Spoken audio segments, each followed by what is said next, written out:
Arthur face type age. Yeah, ain't no punking me, nigga. He gonna run into a brick wall, just like the rest of them. Ain't no moving me, nigga. My roots in the ground, nigga. Facts. No peanut butter with me, nigga. Freddie was convicted of murdering Scott Collinsworth on February 1st, 2018, and sentenced to life in prison. I think once that reality set in is when he started seeking death. About 6 months later, he was charged with first-degree murder for the murder of Arthur Williams. And in this case, he wouldn't even attempt to fight the charges. Instead, Freddie just entered a guilty plea and left it to the state. Most believe he assumed he would get the death penalty. So this was a kind of slow suicide. On In my mama. 2021, Watch this. the state of Florida We will finna get on sentence him Flacco. to another life sentence. Since he want his to time be to served shine, consecutive we to gonna the give one Flacco he was his time already to served. shine. In the years following, Now it's time Freddie will to get on continually Flacco rise, ass. receiving more write-ups for attacks on other inmates. By August 6, We 2023, finna get on Freddie Flacco. was found dead in his cell. The Florida Department of Corrections labeled it a suicide, and the case was closed. There is some speculation among inmates, however, that Freddie was just Look at Flacco's how can I make this YouTube friendly? Look at Flacco. In LA and you Now felt look. like you experienced Now an look. earthquake. I'm here Now to look. tell you, it wasn't an Look. earthquake, bro. Look at this nigga Flacco. Look at this nigga Flacco. Look at this boy. My nigga. My nigga. My nigga. My nigga. My nigga. You see them hoes in that shirt? Do you see the African knit hoes in this brother's shirt? Check him out. Check out El Flacco.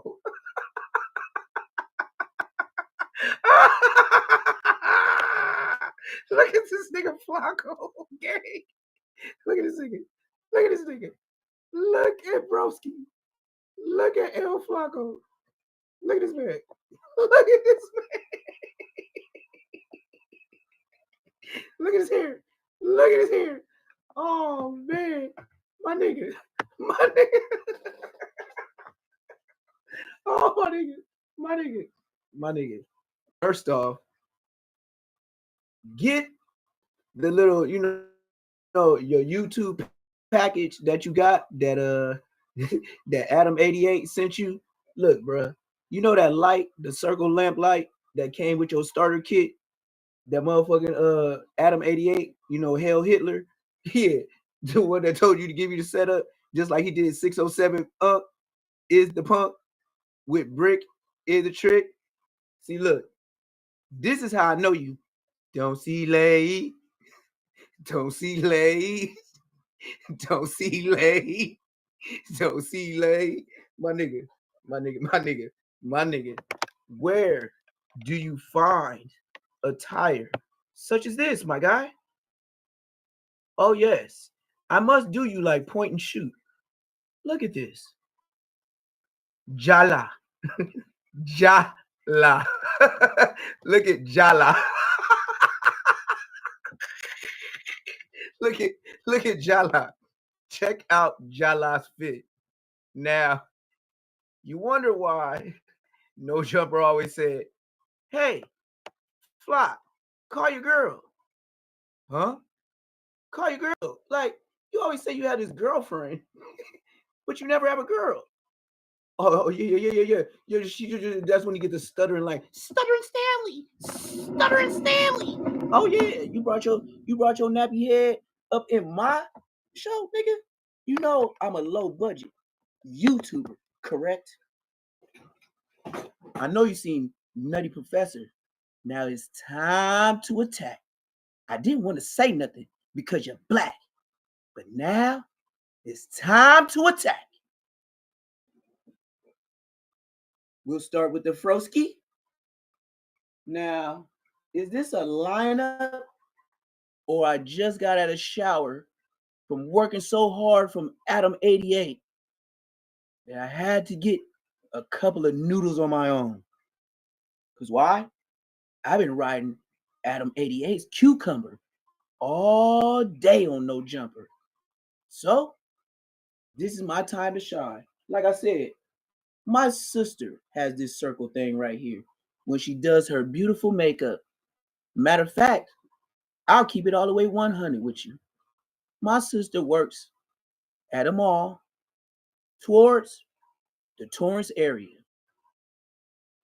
She works in Mac. And she uses that to beautify herself and customers. My nigga, this is the No Jumper hookup. Now, before we begin, we will let some things be known about No Jumper. All of you guys are his marketing abilities, such as Some of y'all don't even see it. Most recent, Poetic Flacco. What poetic things have you ever done? You ain't even poetic enough to keep your own bitch. Second, we don't even know if she's real. Third, she upped and left. Why? Because you didn't up the dough. Yeah, you know you told everybody several times on how you pay. Jala for the kitty cat. No, you ain't from LA. Square from Delaware. Let's not go there. What? Since you want to pop your little gopher head up out of there, you look like a little hibernating gopher. You know the ones where what's that big gopher? By the way, it faced groundhog, whatever it faced, that's how the season go turn out. Yeah, you the fluffy thing they be holding with the little dumbass hat on. Yeah, that's you, my guy. So as we get into you tonight, I'ma end this with you for sure. Why? Didn't have to say nothing, but you came to say less, where I say the most, and I'm like that. And if you don't think so, tell Whack to holla at Donut. You know, AKA Ray J security guard, the one that spit on Aaron the plumber.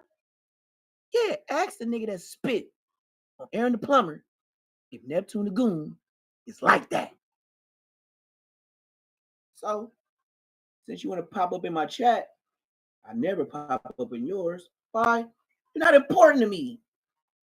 Who are you? But you will be content. And on my mama, I'm on your ass. You see, documentation is everything. You see, with documentation, I can tell you honestly, I have beat 7 police officers as of recently and got paid more than bigger check than you ever got at one time, nigga. And that's on my mama. And if you want to go big bank on it, then let's do it. Poetic Flacco. And I'm saying it on my live. Produce one big check. And I'm talking about lump sum. And I will produce, like I said on this live, a check bigger than you ever had. Working for yourself or Adam 88. Matter of fact, these diamonds cost a little something too in my nose. Just in case you didn't know. Poetic Flaquito. And where did you get Flacco from? Because ain't nothing skinny about you. You should have been Gordo or Gordita. You know? Yo quiero Taco Bell, my friend. Like, what are you? You're not Flacco. You're more like Papusa. You dig? So now that I got to roast you for a good 5 to 7 minutes with no stuttering, nigga, you know what you do? You get in them situations and them marshmallow overpumped tire legs you have look like you a diabetic. Your blood type is chocolate milk. My nigga, make it. But we're gonna finish you out with the one you so easily rubbed up against. Remember? He said you were trying to fill on him. Flacco, allegedly. But he said it to your face. And that's not allegedly. That's, my friend, as Costco 100 would say, you know, the one I took his face off on live. Yeah, Bosco, aka Costco, the Custer. Yeah, you probably subscribe to that nigga too right now, huh? Watching all his lives, his Instagram. I bet you thought Costco was a real nigga, huh? Shut your bitch ass up. Let's go watch this yee ass Marquito. How did he even talk on gang culture? Look at this Marquito. I would literally walk by him anywhere and just know for a fact he don't bang. And for a fact, he's not like that. But he will tell. And I know that part of him to be like that. So stay in your lane, my guy. Keep doing your no humper. You know what I mean? Riding them cucumbers. I know Adam 88 probably got videos on all you niggas. Just like Diddy. No oil. Look at this clown ass nigga. All right, all it was Humpty Dumpty got jumped today at Rolling Loud and he hit the. How you gonna call anybody Humpty Dumpty, nigga? You Humpty Plumpty, nigga. Nigga, your waistline is a fucking extra large fucking yard trash bag, nigga. My nigga, your underwear size is probably an extra large, rake the leaves up trash bag, nigga. Yo shit, you probably take off your drawers and look like a goddamn blanket on the floor, my nigga. And then you got the nerve to wear slim ass motherfucking pants, nigga. I know you got to get up in there like my bitch, nigga.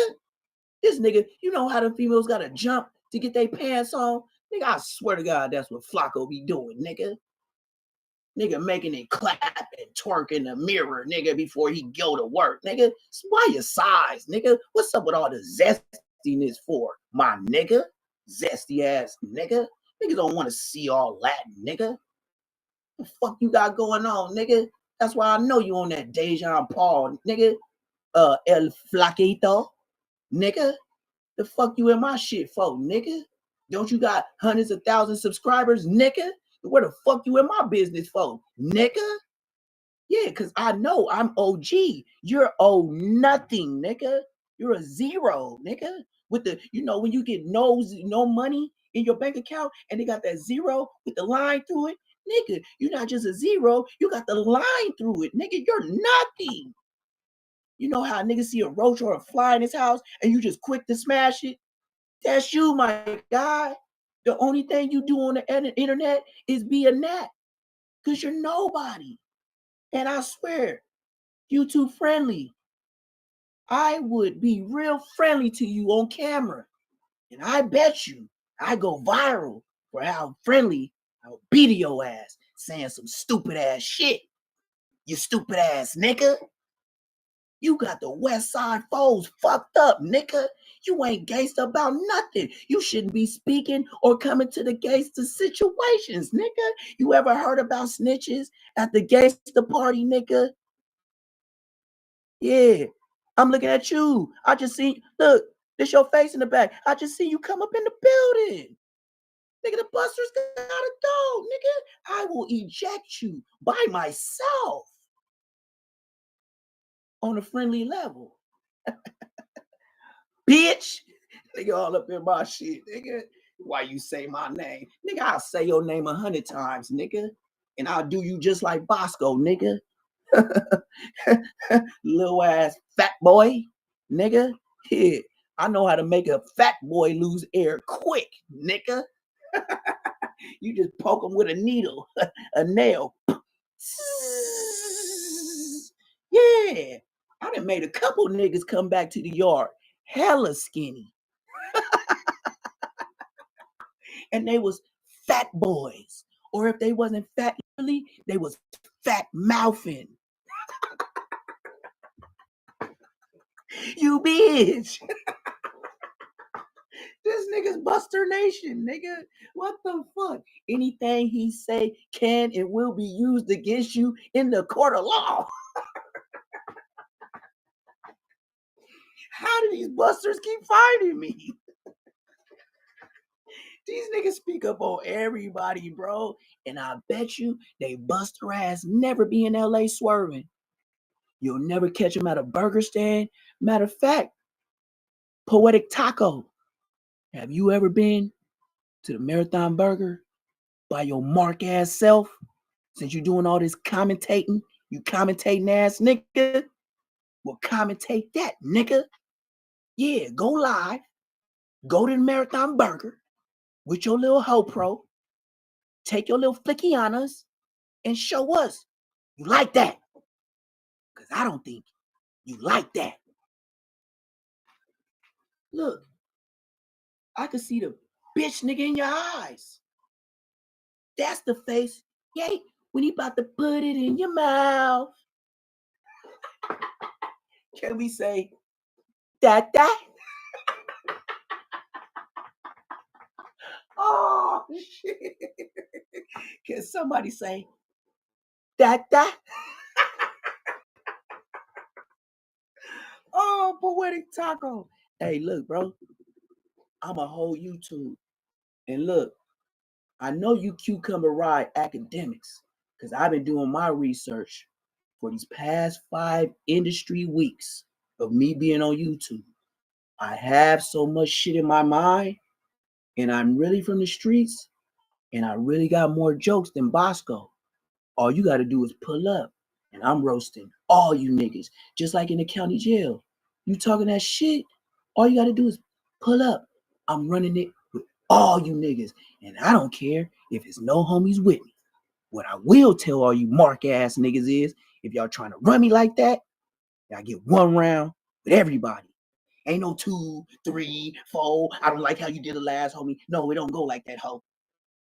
You was looking for the members? All right. 1 round with everybody? All right.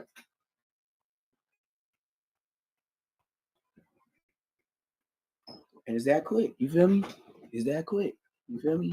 You feel me? The type of nigga with tattoos like this, you so scary. Oh, that's it's gotta hurt. You already know the goblin you doing on No Jumper, nigga. You and Lushy Slush, nigga. I don't know how you Marquitos got up there to talk about some gangster shit, but I already know it's ran by Adam 88. Hail Hitler. Yeah, the 8th letter of the alphabet. H. Hail Hitler. Mind you, your boss, dad, is friends with an ex-president. Might I say, Bill L. Clinton. Oh, yeah. Monica Lewinsky. You know him. The blackest president before the black president. You dig? And you work for him. And all you niggas think, if his daddy ain't linked up with the president, he ain't watching everything you niggas say. I bet you Bill Clinton know you hoe ass niggas by name. Yes, Sirski. And you could tell Adam 88, I will never, ever clout chase of No Jumper. Mind you, you say my name, I'm on your ass. And I will make note to mention y'all or even have y'all in my official intro. Like I said, you be cucumber riding academics. I see your cute little setup you have here. Jala, with a whole couch and vestibule. I don't even know if that's the Hilton fucking lobby, nigga. Anyways, when I get my hookup set up like your cucumber daddy, the nuts you be riding, academics, oh yes. That's when I'll start having your face right here. I'll have Adam 88 right here. Trick is the brick because he never threw not one swing when I seen him in the county jail. Yes, the man with the red dreads. That's me, my guy. Didn't he say I was politicking with the Bloods? Didn't he say I was back there beating shit up with the homies? But did Brick Baby ever tell you what he did while I was there? Mind you, I got tattoos everywhere. Big ones. Just like off the bat, 4 Extra said, when I be in the shower, I be seeing niggas. Well, 4 Extra would have seen this. Oh, yes, you would have seen this. You see the red ink. It ain't no hiding. You see it? Yeah, 4 Extra. You would have saw me. And that's a fact. And we would have got it off the bat. But I would have thought he was hella gay, trying to fight a nigga naked. And that's a fact. Y'all up there with a nigga talking about gayetry. Oh, my blood pressure going up. I got to get a cigarette. Just marinate on Jala for a minute and look at this whole ass nigga in my chat. Look at Jala. I have no hairline. This nigga got his motherfucking. This nigga got a thong song. That nigga got a thong song motherfucking Cisco see-through shirt on, nigga. The fuck out of here. Oh, baby, I could breathe t-shirt ass, nigga. I know kids with onesies that look like that, nigga. The fuck wrong with you, nigga? Looking like an oversized motherfucking billy goat, nigga. Looking like a motherfucking super fat ass frog, nigga. Ribbit ass, nigga. Fuck wrong with this nigga jumping in my chat, nigga? How can you, nigga, you ain't even respected enough to even get no shout out, nigga. It's a shout down, nigga. Nigga, the fuck, nigga, this nigga's police 101. Check him out. Do not subscribe to me, nigga. We are not the same. As long as you talk to anybody that look like a whack 100, that look like a humper, nigga, turn your head the other way. You might as well just say you from a whole nother gang that ain't cool with mine. Keep it pushing, nigga. And that's a fact. But believe me, you better stay in your 6 feet corona distance.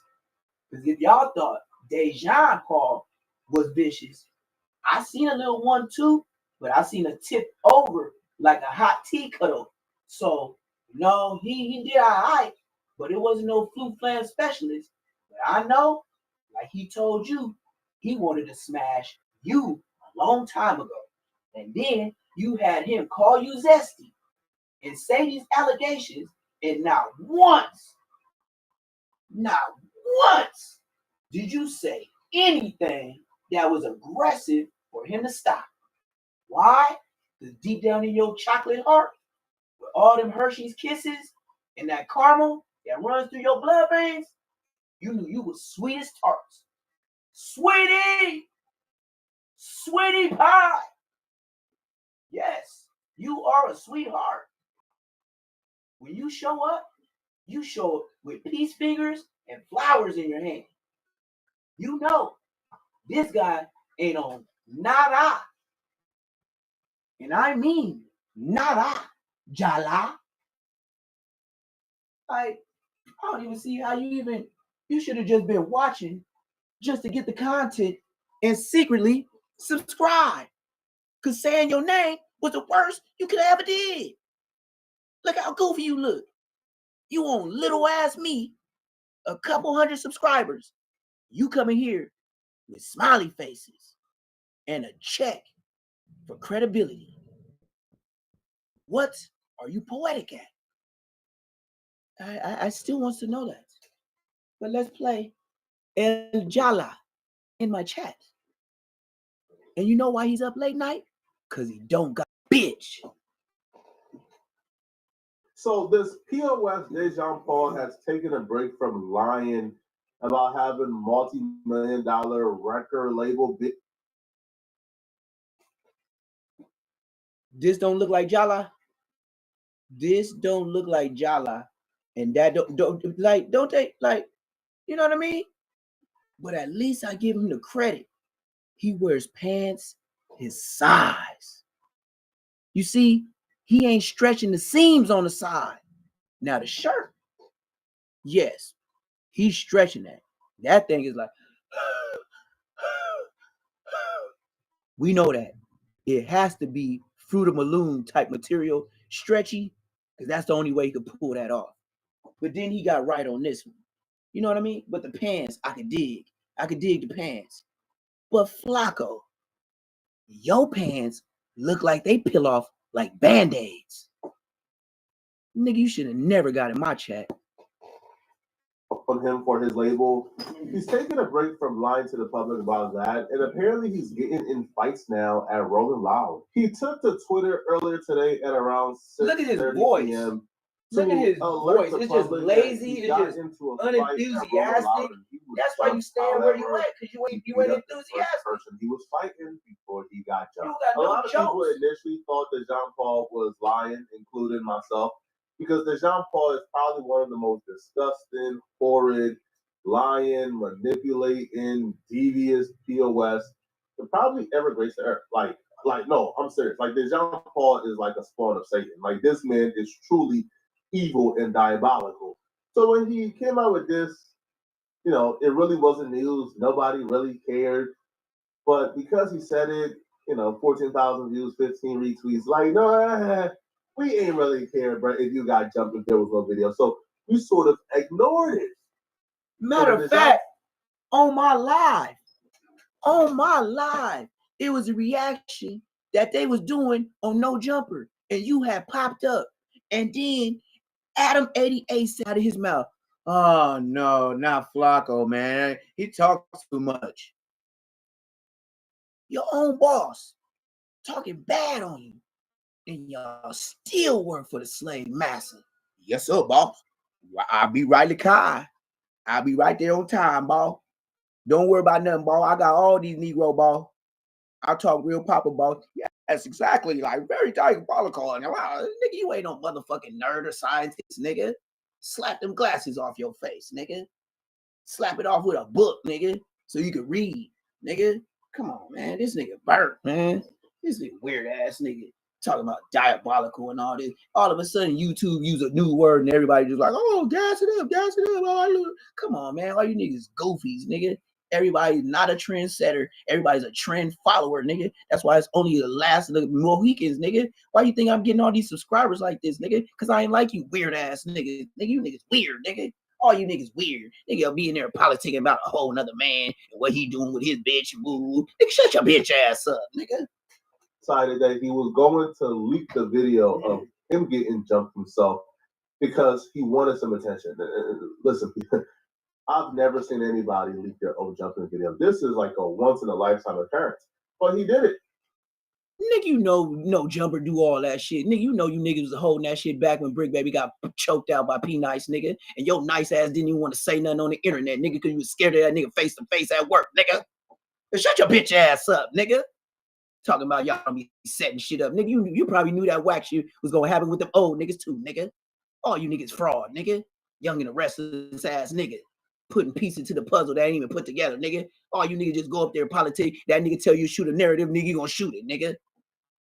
And then you try to get your own podcast on the side so you can try to make some side content, nigga, to try to go against, nigga. But you ain't gonna go too far, because why? You want him to cut that check, nigga. You know how white daddy do, nigga. Your motherfucking daddy, nigga. Dead homies.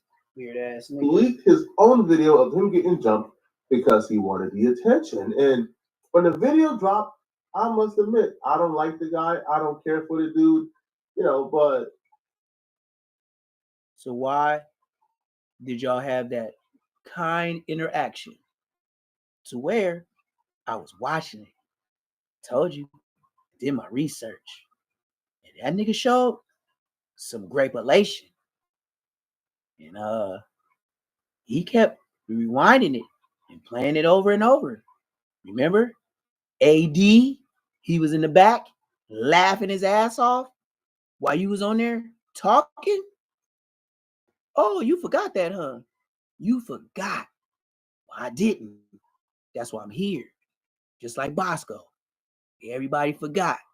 His internet sensation was getting his ass whooped by the homies from the hood. How are you a big blood, sand blood, with Munchie, peanut butter man, and say y'all the B team, and y'all cloud him up? A blind man leading blind. But you ain't too far off of being blind your goddamn self. That's why you got them goofy ass wears Waldo glasses on, nigga.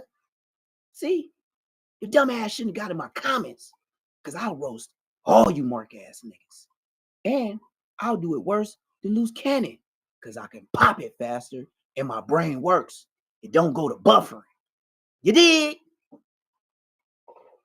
I probably dislike people who jump people even more. The video starts off with him squaring up with one. Turn this nigga down. He's too loud, bro. His voice is just extra volumed up. Get the whooping deserve. I ain't never seen a Mexican who wasn't reliable. Mexicans are reliable. They're on time. They're. You see this blasphemy as content?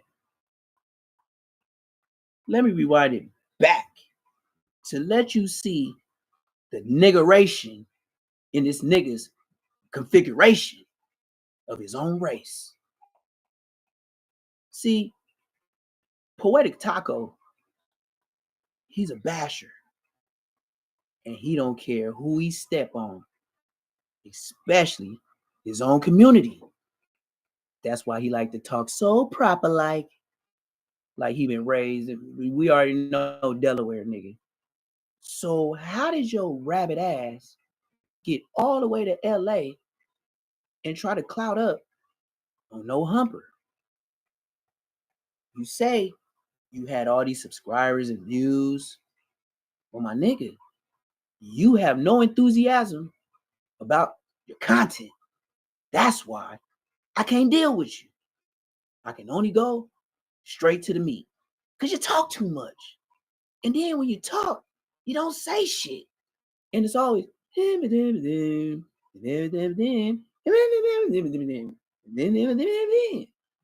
nigga, when are you going to move a chair around?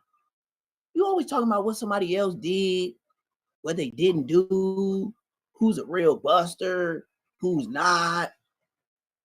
I bet you, if someone, anyone, was to recognize you for the things you said about them, and they smack the living blackness off of you and spin you around, I know what you'll do. On that turnaround, while your back is to the person that did it to you, you're going to reach, not for a weapon, for that phone. You won't even have to press a button because you got the emergency on hand. And this is a fact. So please, get your mark ass on, for I will roast you. You know, like how they do with the pigs, and they stick that bar through their butt to come out their mouth and put over the roaster and keep spinning it. My nigga, I will spin your content and spin it like I'm spinning blocks. Nigga, I will do a week on your mark ass and always have new jokes and content every day. And I won't write down nothing. Only thing I'm gonna do is grab me some drink, roll me some tree, and have my cigarettes on hand.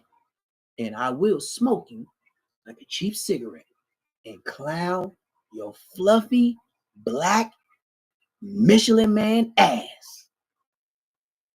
Burnt marshmallow. You ever seen a fluffy burnt marshmallow? Nigga, that's what your goddamn legs look like, nigga. That shit is embarrassing. You look like a fat bitch pregnant, nigga. They're good people. So I thought. Nigga said, why my name? Attention shoppers, Shut your bitch ass up, nigga. Don't ask me nothing when I come in the building. Nigga, don't ask me to shake my hand, picture nothing, nigga. I might just do something dangerous. And I won't need no motherfucking Sprite. Jala. The Mexican. I mean, let's not go to. We want us to go find point and shoot. When he was talking about them allegations on you, you want me to go find point and shoot? Huh? Huh? What'd you say? Poetic Flacco. What'd you say? You want me to go to point and shoot?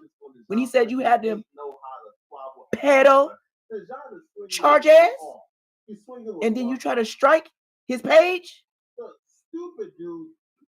Yo, if he's swinging with one Jala. Nigga, bro. Pop, we, tap. Look at how thick his turkey neck arms is. That nigga got baby calf legs as arms. Look at all the gelatin, the jello pudding. Watch this nigga, all that jello up under. Man, this nigga's fluffy as a fucking fluffy pillow. Soft. McDonald's frappe soft. Powdered donut. Soft. Bimbo white bread. Soft. Dietitian food for the convalescent. Pudding. Soft. Check him out and see how he do his bob and weave. Out of all my years of squabbling, I have still yet to see a nigga punching and doing this. What is this? You blocking the sun? What is this for? What? That's gonna happen to you. What is this? What are you doing? And then your dumb ass still gonna keep your glasses on, huh? Well, I guess I just gotta make you some contents out of them, huh? 2 perfectly circled contents for your dumb ass. Dumbass nigga fight with his glasses on, huh? And then that's why you got your hand up like that, huh? You ain't never did this before. Shut your bitch ass up. Like, it's easy, bro. Yo, you don't even need to dive. You know he's coming with only one arm. He can't swing with his left, so you just wait, bro. Just wait for him, man. Just wait. Be twitchy with it, man. What the fuck is a twitchy? Be twitchy with it. What? That's content? Twitchy? My friend, I see that's why you say Mexicans are reliable. Because why? They reliable to listen to your instructions. But they know in Spanish, while they doing the work for you, they calling you all kind of dumb niggas. And you smiling, because you don't even know nothing they saying. And they like, yeah, we gonna charge this nigga another $75. Ah, my friend. You know, they call me Flaco. You guys watch YouTube? You guys should subscribe. I got the twitchy moves. Shut your bitch ass up, nigga. What? He didn't get the job done. No. Twitchy moves. I gotta hear that dumb ass shit again. Look at this nigga's shirt, man. God damn. Where you get that shit? Straight from Africa? Nigga, I don't even know where you get that from. The Mexican swap meet? It wasn't at the Black Ones. It wasn't no Slauson. Where do you get that from? El Hambra? Nigga, El Monte? Azusa? Wilmington? Where? It's easy, bro. Yo, you don't even need to dive. You know he's coming with only one arm. He can't swing with his left, so you just wait, bro. Just wait for him, man. Just wait. Be twitchy with it, man. But he didn't get the job done. No. Be twitchy with him out his socks. Gay. Whooped him out his socks and actually landed on top of him on the ground. I've never seen a scarier sight. This is like falling down and looking up and seeing a Mack truck falling on top of you, bro. This is a fatal life or. So if he a Mack truck, what is you? A SUV? Like you trying to say like y'all just real difference in size, my nigga. I believe the most y'all could probably be is 10 to 15 pounds difference, depending on where all your blubber hangs. You dig? Situation right here, bro. So DeJohn falls on top of him, and before DeJohn can really start swinging and digging him in and falls down, DeJohn is an openly homosexual man, so he probably got to worry about not only getting dug out by the hips, but DeJohn could have dug him out with the, with the love muscle. You never know, brother. The same one you was trying to get at, allegedly.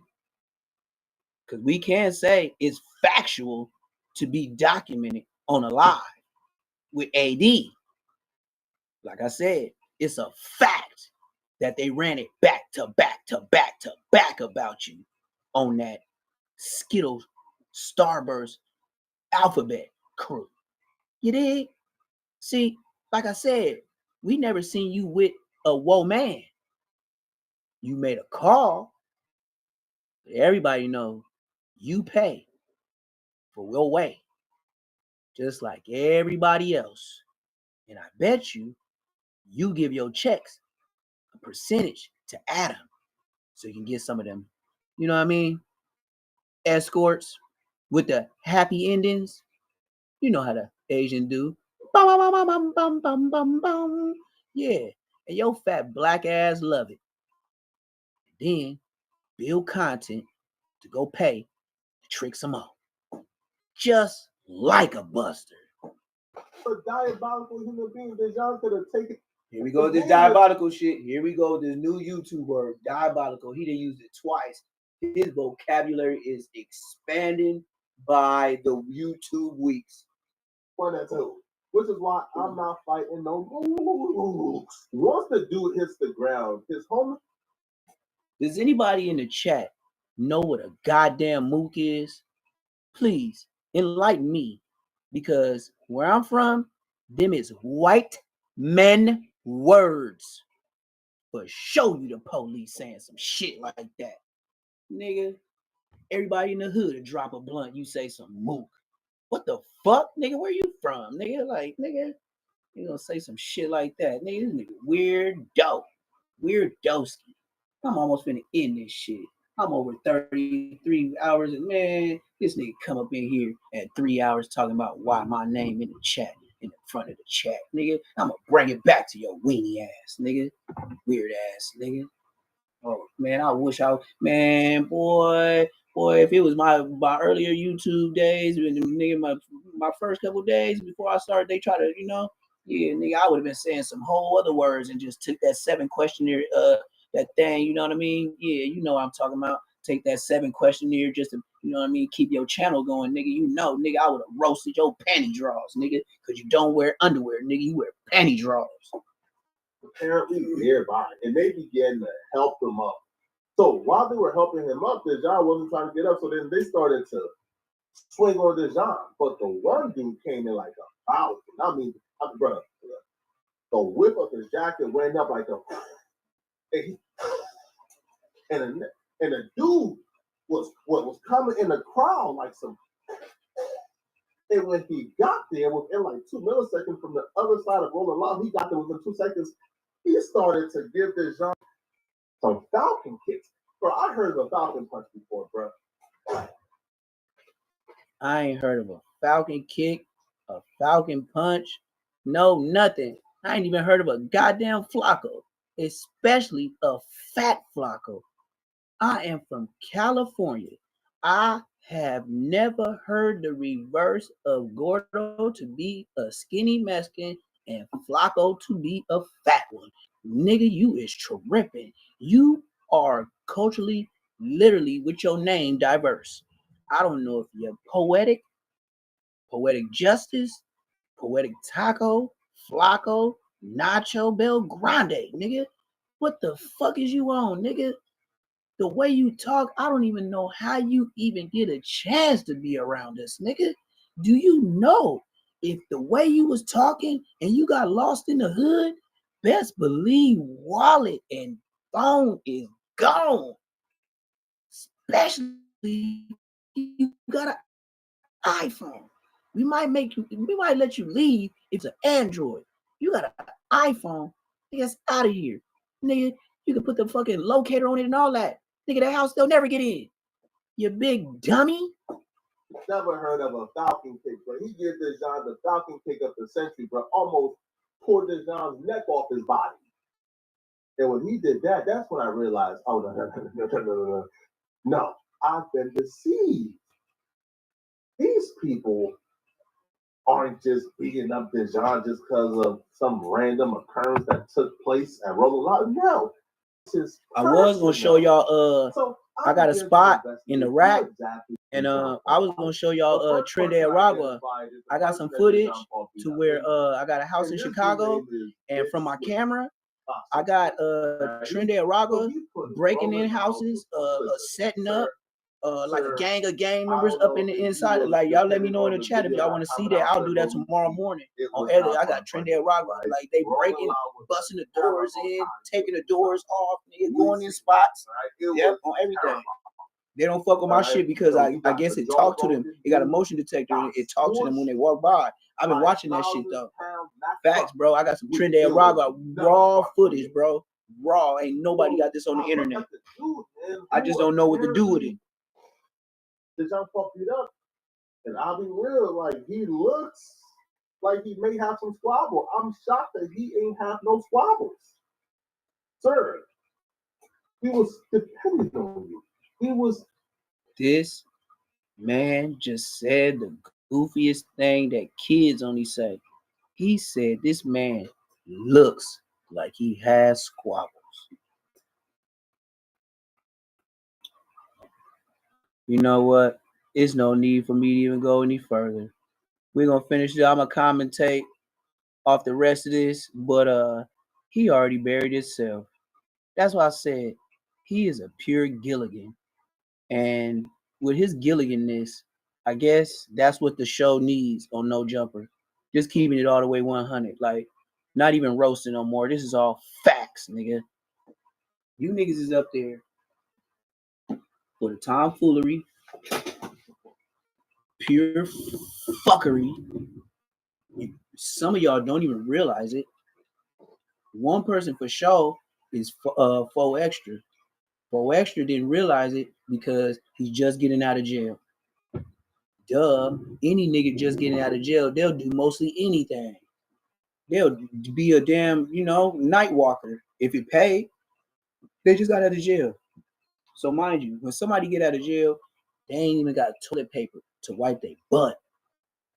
And if they don't have family members and they really like gang, some niggas can't even go home. Why? Because they didn't even have a parole address. So now they go to programs. And you know what those programs do? They send them downtown LA. And that's when the niggas that's real get stuck down there with the phonies. So like I said, I don't trust nothing from No Jumper. The content is bogus. If you are a content like such as Poetic Flacco, and you know what you're putting out to the world as you ask a person such as Whack 100 questions, and you know within your heart as a podcaster, he's lying, but you still pursue the content, you are a fraud. You know why I said that? Because kids watch y'all. See, y'all think it's just content. No, it is not. The things y'all put out there, I even had to get on some people that be buying food from me, thinking Bosco was like that, thinking Brick Baby was like that, thinking, all this shit. One thing I noticed about the internet is that certain allegations that linger throughout the years, it has some kind of truth. Mine, as soon as it came, it left. Because it was all made up. That's why I didn't even know how to take it. That's why I was throwing nutties. I was like, what the fuck is you niggas talking about? But I didn't know that's how the internet play games. You niggas play games. And Flacco, you are one of the best. And I noticed also, Flacco the Taco, if you have an op or a possible op, I've been peeping. That nigga Adam will sit in between you and you be on the furthest end of the table. But low key, your dumb ass don't know if somebody hop over the table, that safety person in the middle could be the reason why you trapped. You ever think about that, nigga? But I peep. If you ever have possible beef with somebody online, you always right here. Adam is right here. Is somebody right here, and whoever you beefing with is diagonal, with you in the corner, up there by the little Draco, the little action figure. Yeah, I be watching you niggas. I know the whole setup. Just like I said, that table that Adam 88 has at No Jumper is the same goddamn tables at the motherfucking precincts, nigga. It ain't no difference. Watch the videos. Watch the videos with Woody. Them tables is the best manipulators because everybody used to telling on them. I only been in there one time. And you know why? Because I was fresh 18 and they wanted to see what I would tell them. What I can say is I wasn't in there longer than 20 minutes. But some other homies, sheesh. Nigga be like, nigga, wake up. Did nigga come back yet? Then your other homie be like, nah, bro, they never came back. Yeah, that type shit. And we barely at the police station. This nigga in there, what is you talking about with the police for 12 hours? Why is we sleep and wake up and you still, and then all of a sudden we wake up again, now you in your cell. Talking about they was asking me hella questions. Yeah, me too. Me too. So, where did Flacco, for you to even ever, one time, all it takes is once, because you a grown-ass man. Remember you said you had to take care of your nephew or somebody went to jail and you had to pay daddy? Why are you talking about play? That's your obligation. But you know, to kids, they gonna say play. Nigga, that's your fan band.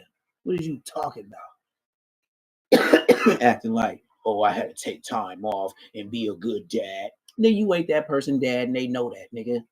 All you is good uncle, good cousin, whatever you is, nigga. Stop trying to, you just like Barry Gordy, just up here telling sob stories to try to make yourself seem big when most of us that's big do it every day and we don't say nothing about it, nigga.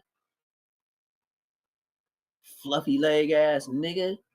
Look like some goddamn blown up tube balloons. You know the balloons they be twisting making dogs out of? Hell yeah, nigga. Fluffy your helium legs ass nigga. The fuck, nigga?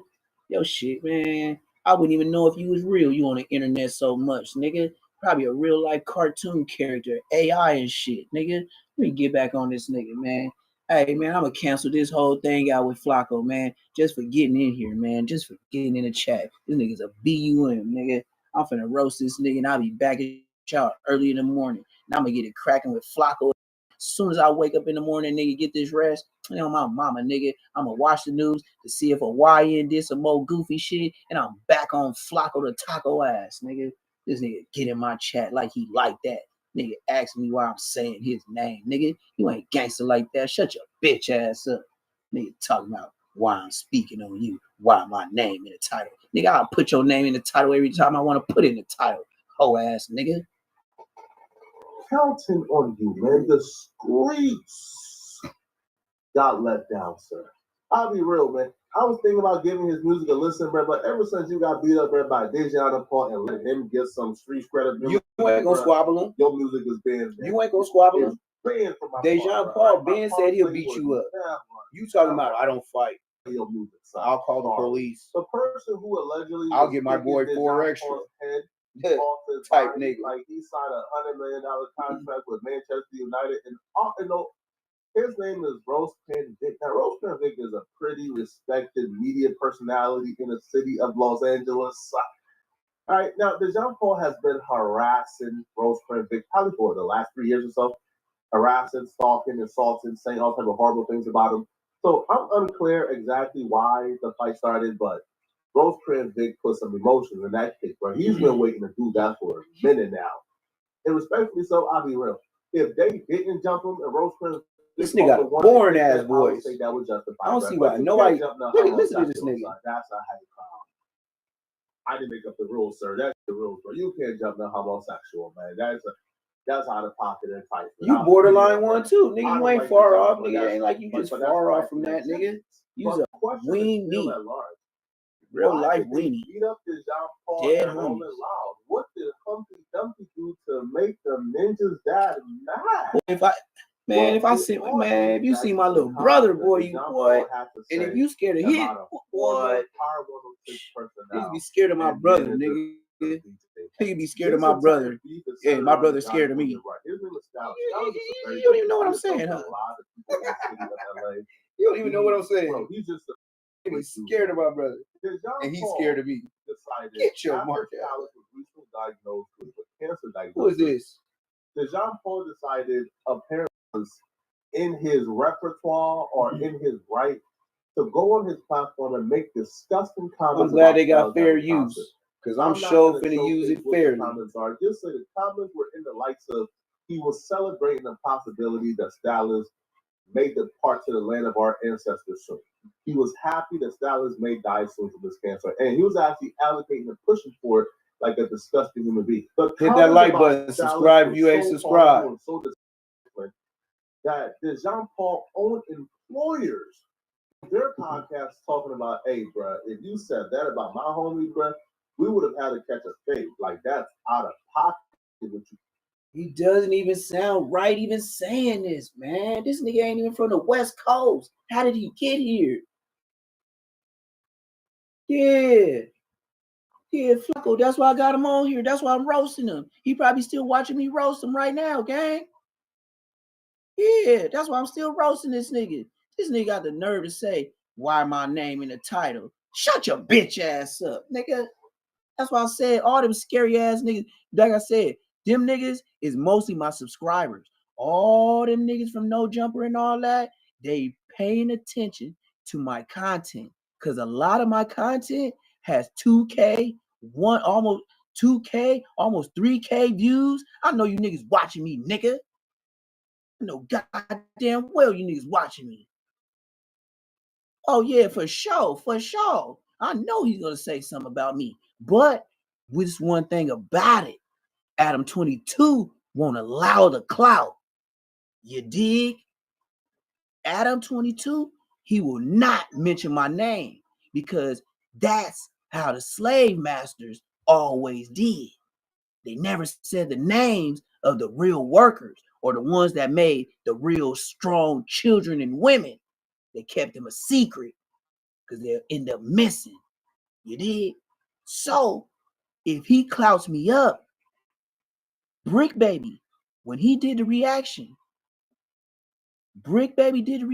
he put my name in the title. The next day on No Jumper, they hit and missed, and then Brick Baby's content was live, and he said, oh yeah, remember old boy? Oh yeah. You said not to talk about old boy we was talking about yesterday when I did the video on. I seen the content. That nigga Adam 88 told him not to say my name. Just like Bosco told Cam Capone not to say my name. At first, Neptune was on Cam Capone's label when he first did Bosco. Then he took the name off and said OG homie or something, but they say my name in the content. How you gonna say my name in the content, but don't put my name on the front? See? Any way to blackball you and not get subscribers. But I'd rather not get them because I don't want to link up with nobody. I would never go on No Jumper. You'll catch me call. I ain't going to no police station, nigga. What type of gangster nigga go to the police station and talk knowing anything you say can and will be used against you? Nigga, when you go to No Jumper, that shit is so overly clouded up, you're only going to be chopped and screwed by the subscribers that are under them. You know, the 100 and something Ks, 200 and some Ks, not the millions. And then they're going to get 13, 22K off of chop and screwing you. He's not going to give you that clout. Why? I could turn into an Aaron the Plumber. Come on, man. I know this. I know Bosco told them not to say my name. I know Munchie said, don't bring that nigga up there. Nigga, I broke the industry with the peanut butter shit. Nigga, don't you think I should have been on the show? Don't you think Cam Capone, Say Cheese, Toxic Media, I was on Trap News. That was on Trap News Network. You know this nigga tried to have me get on there and apologize to Munchie? Oh, tried to mark me out like I did not know. Like, he just thought I was just going to say some shit to where he'd be like, here you go, sir. Yeah, he was going to deliver that to Munchie. Why? So he can get clouded up. All these niggas be doing this shit to get clouded up. But you know what? I know Adam88 watches me too. I didn't get those 2K views, 3K views for nothing. Them wasn't no shorts.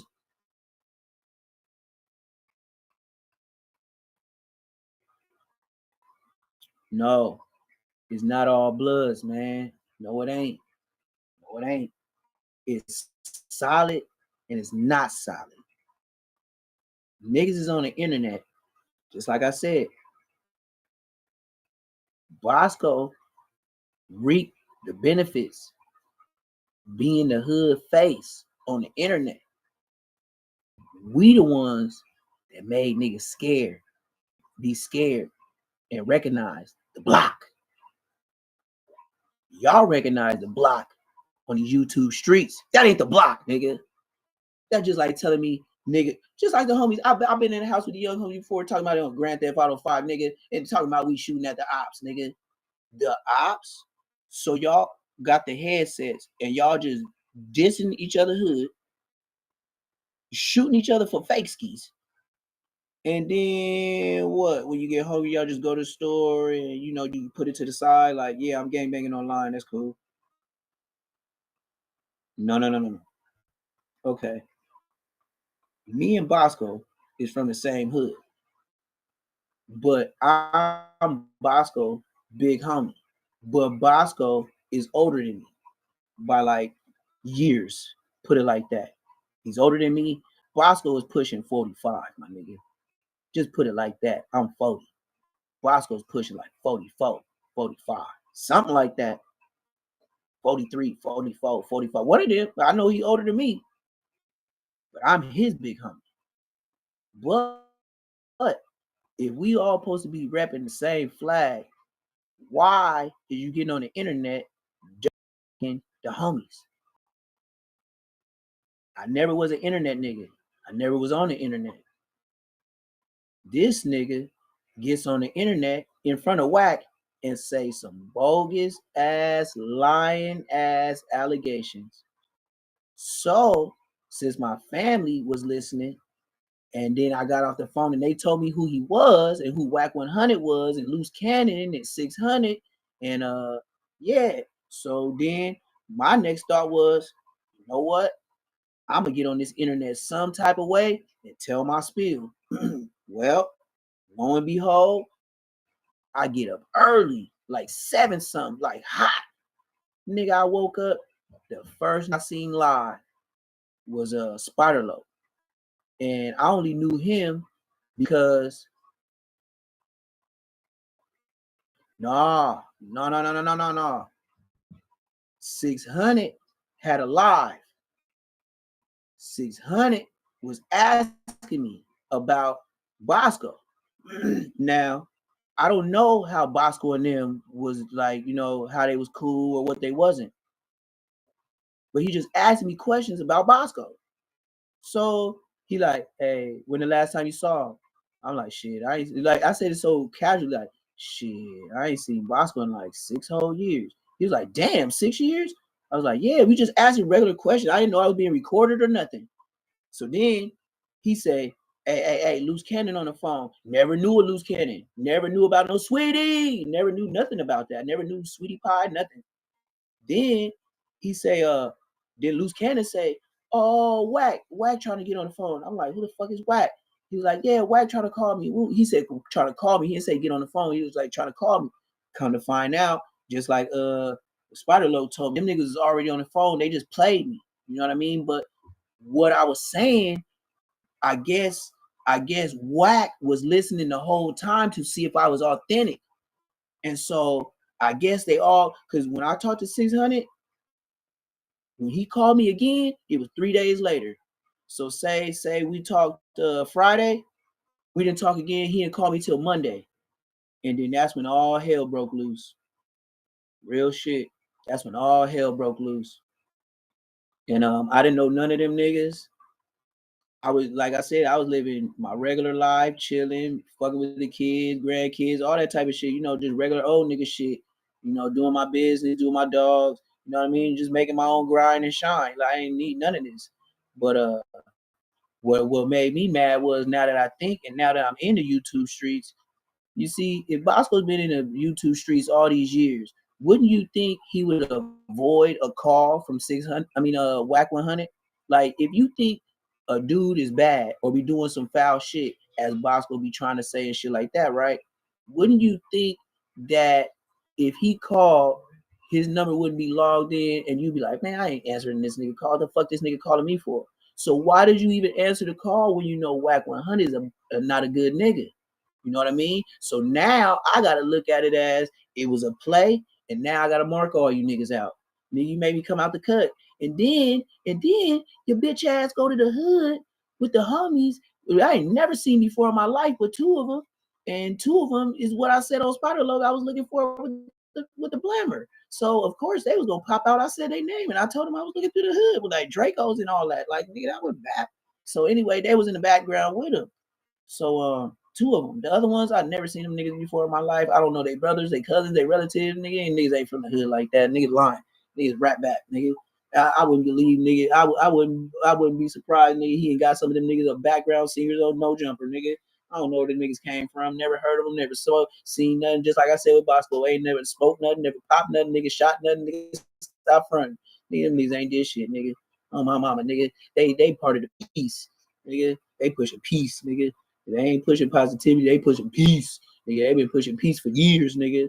Like, they so peaceful, niggas could write on the walls, nigga. Them niggas peaceful. They ain't even finna, but they ain't finna break no law and even spray wax them out. That's how good citizens they is in Inglewood, nigga. Shit, don't get me to finding out niggas' names, government names, nigga. I'll have all the Queen Streets on there, nigga, showing they charges, nigga. And I bet you some of them have donuts, nigga. None, zero, nigga. Talking about they like that, nigga. Come on, man. You ain't even jaywalked right, nigga. Come on, man. You probably can't even blood walk, nigga. Let me see something, nigga. Turn on the music, nigga. You better get the jerking, nigga, and start shooting at your feet, nigga. Fuck, nigga. Dance, nigga. Dance, nigga. Do a nigga like Belly, nigga. Feel me? Give me your hand. Give me your hand. You know how they did that nigga in the basement, nigga. You not playing with me, nigga. Goofy ass nigga gonna tell me why I got his name in my motherfucking. Man, shut your weird ass up, nigga. That's why I took a picture of that shit twice too. Nigga, your shit going up on Instagram tomorrow instantly, nigga. I'm gonna crop it out and all type of shit. Goofy ass nigga got the nerve to show his face in my motherfucking chat. Nigga, I was supposed to be done with this 30 plus minutes ago. Goofy ass nigga, man. Yeah. Hey, hey, Toxic Media, you see this nigga Flacco was just in here, broski. I told you, no jumper is sending people to look at me. For real. The more podcasts I go to, I don't give a fuck about this internet shit, nigga. We could run it up. I don't give a damn. I know these niggas in real life. I don't know Floccos and shit like that, but he know Brick Baby. The reason why he's here is because Brick Baby didn't talked about me at No Jumper, nigga. I know this, nigga. You know when your ears be ringing and you be like, man, somebody talking about me, nigga. I know Adam 88, Hail Hitler. The 8th letter of the alphabet is H. I call him Adam 88. Adam Hail Hitler. That is his agenda. He will never disrespect his race on there the way he does. All these ignorant, and he's taking ignorance to the max. Because hood niggas don't want to read. They probably don't read a contract. They probably don't even have their license, let alone their own spot. And we can't say an ID and a job. Come on, man. 4 extra with a job? Security, huh? Yeah, I know. He was going to go back to jail regardless. But now, how do your Adam 88 ass feel with your investment the second time from Neighborhood Crip, C-Mac, and now 4 extra? Your proteges after AD. You see why Adam 88 always has some kind of gangster football player size bodyguard he calls friends that he pays? You don't understand the white logic in that. White people have always paid for protection. they have paid for America to be built. I don't even want to go to the racial stuff because it ain't just black. Man, if God could show us a documentary of how men were supposed to come from monkey, and then they start to look like Bosco, and then we start having our human faces. You see, I could believe Bosco's face is the first human face since monkeys. I can believe that. I can see the monkey all in them. You feel me? So, if niggas like that, ugly as hell, harsh on the eyes, it's like every time I see Bosco, it's like somebody cussing me out. I just be like, God damn. You know what I mean? That's a harsh face to look at. And only a mother could love. But that's why Bosco baby mama is the hoodiest of hood rats of the 6-0 Crips. Bosco was the only one nutting in the bitch. That's why he's going to Camp Capone to smut me out. Because he knows me and Dude Dirty used to pick him up. He used to, when he first got put on the hood, Bosco lived on Bryanhurst.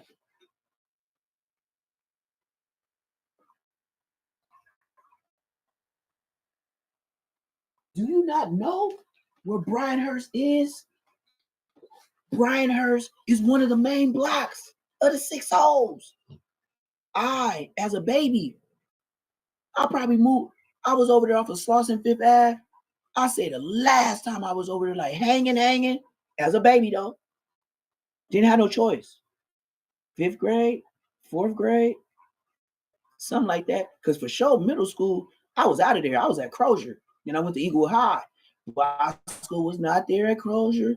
Bosco was not at the school at Eagle High. I never seen Bosco at Eaglewood. Never. And if he was, he didn't go there. He was waiting on some niggas. Niggas don't know Bosco. That's why I said his documentary on how he got his ass whooped to the internet, and he's the biggest blood now. How do you guys forget the Bloods from his hood made him famous by whooping him out? How do y'all call this nigga the B team? Y'all forget too fast. This nigga got whooped out, jumped, kicked, world star. That's how he got famous. And now today, he's a comedian. Where? I ain't seen him do no Charleston White shit nowhere. Where? Stop it. Comedian with being that ugly, you gotta shoot a joke first. You know that. Come on, man. Can we be human? Can we act like we got common sense? If you know you ugly as fuck and you hang around gang members and it ain't nothing. When Bosco was from the hood, it was already 20, I'll say 20 to 22 homies. That was 84. If it wasn't 84, it was 83. If it wasn't 84, it was 85. In that order. In them 3 years, we were the generation. 83, 84, 85. Wasn't none of that 90 nigga close to nothing. No 88, no 89, nigga, nothing, nigga. We did not hang out with you guys. Bosco was not around. I know 2 homies at 16 years old, 17 years old that had caught life bodies before Bosco came. And we're younger than Bosco. And we're Bosco's big homies. Back to what I said. Y'all, what? But like I said, being that ugly, you gotta shoot jokes. You gotta come with the jokes first because you knew we was laughing when you walked up. You know, goddamn well we was laughing at your ass when you walked up. And then, like he said on Cam Capone, yeah, I can honestly say, look, he was the first nigga in the hood with Timberlands. Out of all the things you can remember about me, you remember some funky ass shoes, nigga? All right, what else? Oh, he used to stop. He used to wear Fila a lot. He used to Fubu a lot. You sure hating on the way I dress. And then And he asks you, so whatever happened? What made you guys get into it? I don't know. He just always been a bitch. Shit. Yeah, he just been a bitch. One time, you know, and he always, like I said, how sucker niggas do when they tell a lie. Yeah, you know, the homie was drunk. The homie was drunk. And we whooped blood ass. So, and I'm your OG homie, right? So you mean to tell me you jumped your big homie with another homie and there was no repercussions? Y'all almost got DP'd. That's what you said. We almost got fucked up by the homies. Almost? I've never heard of an almost when y'all jumped the homie. But I can say this, and no, you are fraud for saying that. Because why? We were real brothers. You ain't. You came around after we were already brothers. See, we been walking to school together. We been sneak smoking. You know, when your mama catch you and say, why you smell like weed? And she still put belt to ass? Literally? Because you still a little dude? Bosco wasn't there. Bosco don't know the stories that I know. I don't even know if Bosco knows the starter of the hood. I do. He knows my name. He knows my dad, my mom, everybody. Bosco stayed on Bryanhurst. You know what Bosco used to do? Me and Dudor used to pick him up in the like an 84 Cutlass, and it was brown like mine, with the peanut butter interior, with a hard brown top, with the triple gold D's, riding through Crip neighborhood. I had me a blicky, and the homie had his Uziski. And somebody came through there talking about his 6-0 Crip. It'd have been a whole lot of potato chips, shells everywhere, Taco Bell, and yeah, Bosco. I'm gonna tell you how this nigga used to dress on the red homies. This is Bosco. Let me tell you, man. I'm right. I'm gonna face y'all. I'm gonna show y'all. I ain't doing no lying. I ain't saving no nigga. I ain't saving this nigga. Especially after he said that goofer ass shit. Like, whack, once I did on my investigation, that nigga's a mark. This is Bosco. So, this is when Chirps first came out. Bosco got put on when Chirps first came out. What year is that? Y'all do the math. I'm just telling you true stories. So anyway, Bosco, he lived in an apartment complex off of Bryanhurst. He used to call Dirty when he wanted to get picked up.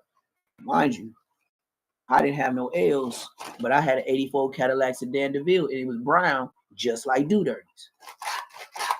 The homie went to jail. His dad said he needed money on his books. I gave him $1,800, and I made a lowrider out of it. I had to get the transmission touched up a little bit because reverse was like neutral or something. Like it wasn't in the right part. Like, but it was bad. That shit was A1. I guess he was like running from police all the time. He fucked up the transmission, like jumping out and shit, running. That's why he was in jail. But I ain't gonna say his name. So Bosco used to go to Bryanhurst.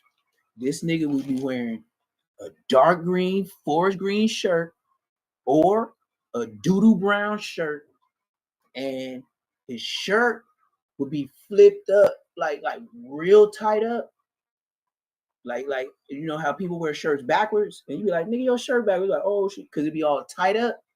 That's how his was, right? So then he get in the back seat, mind you. Now in that Bosco video where he got whooped out and he telling that bullshit ass story at that park that's not in the hood, and he got that red C hat on, and you see how black he is, but you could barely see that he got braids. Well, that's the Bosco that I know. Bosco had them braids there for 3 years straight on the gang. That motherfucker didn't stretch like a rubber band. You know what the bitch ass nigga used to do to me? We wasn't even catching on that the niggas was hating on me then. But now I see what he said. So I was always trapping. I was always selling drugs and shit like that. And this nigga Bosco used to be the type of nigga like, oh man, yo shit stretching to you know, he had them homies like no homo, pause, you know what I mean? But you know, your homies be like, damn, yo shit stretching on mine. Like, man, what you be doing? Everything you putting on. what kind of grease you use, or nigga, what you be washing your hair with? Like, nigga, that don't make the shit grow. Nigga, just clean the shit. Nigga, your shit smell dirty. Nigga, wash that shit. Nigga, what the fuck you asking me for? Nigga, I ain't no specialist, nigga, but I know I'm Haitian and Indian. Nigga, you blacker than motherfucking Tupac Tutu. Like, motherfucking, your family members still make sounds and shit to talk. Nigga, I don't know them people. Nigga, what's wrong with you, monkey man? Nigga, Planet of the Apes looking ass, bitch ass nigga. Hold on.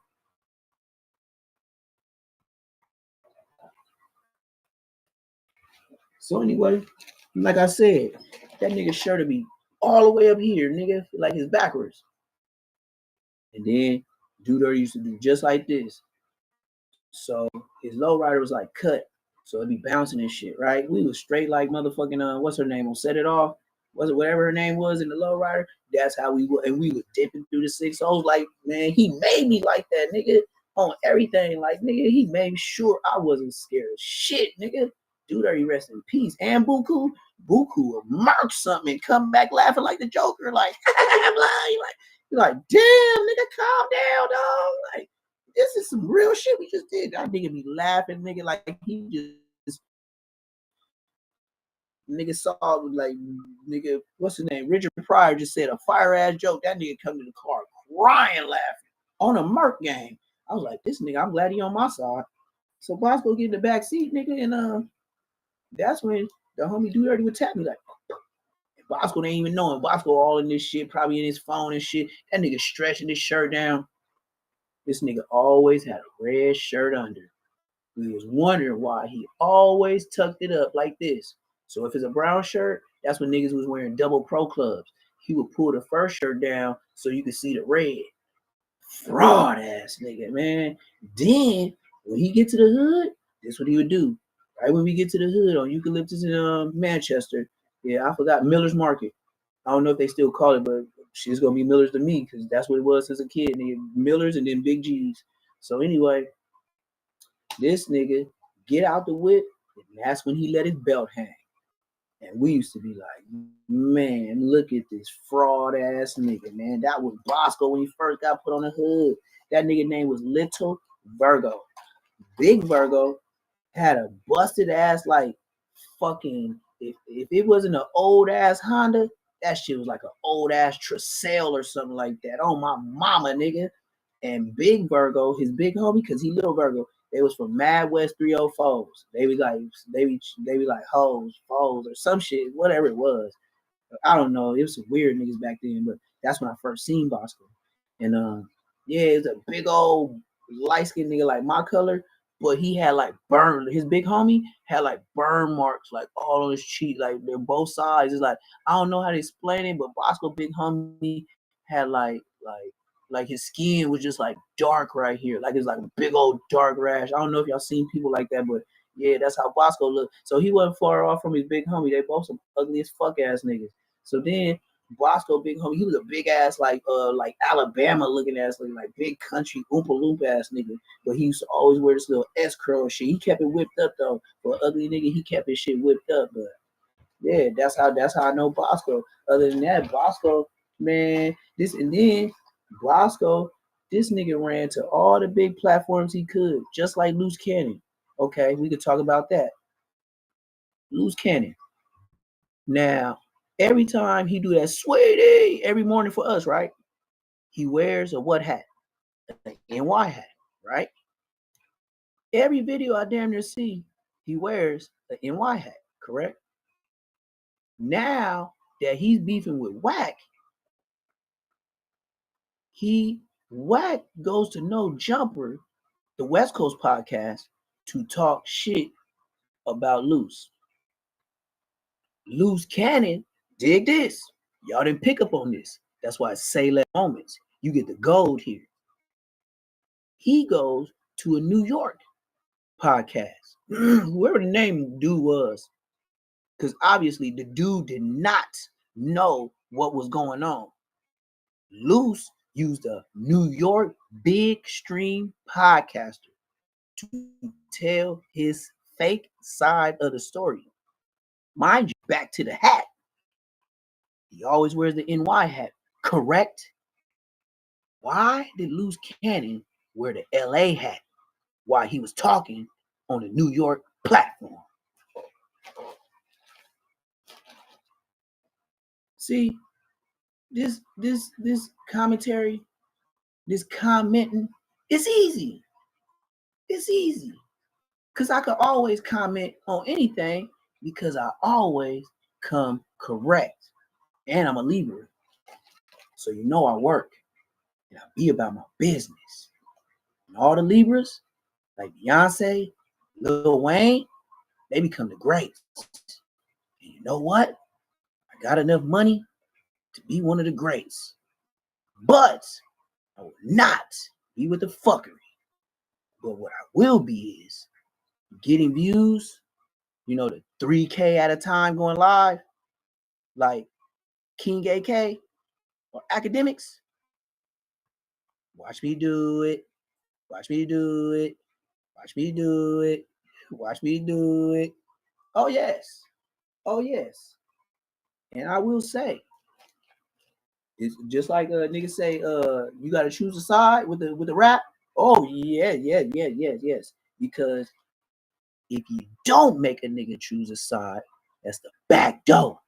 Now, if we gonna be exposers, the real one, I don't even want that name, but it will be Say Less Moments, because it's a Say Less moment. It's not to be exposed. You expose yourself.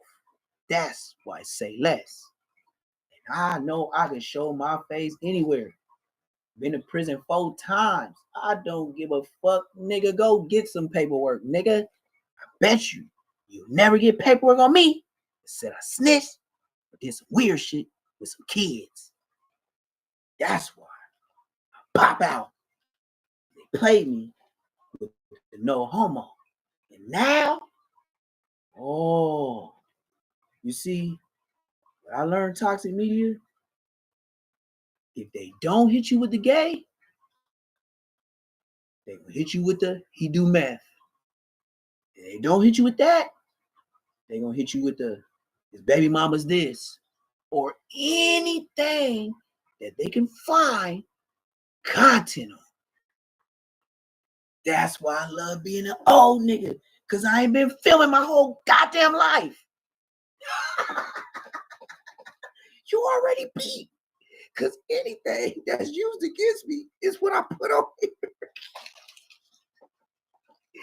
Nigga, do you see my Instagram and how old it is and how old some of them pictures is? Now you see why I'm OG. I put certain things up there throughout the years. Just certain things. Just to say, if I leave this place, my son, he's already getting my life insurance. But he'll be like, oh yeah, that's my dad. And he can see that like 40 years later and show his son or daughter. You feel me? So that's why I did that. But now my followers is low. You should think, why is it so low? Because I ain't some bullshit. Nigga, what do I look like beating cases against Bosco's friend on the internet? Not per se Munchie. Nigga, my age bracket, if he said our hood was beefing, what age bracket was doing the beefing?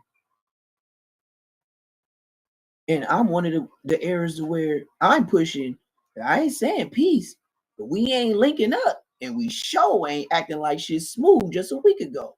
Because if I call myself having a brother that's in the dirt, as long as I'm able to go visit him, it ain't no peace treaty. I'm not saying I'm headhunting, but don't expect me to be on some fake nigga shit. That's how you get back door, thinking shit was cool just a week ago.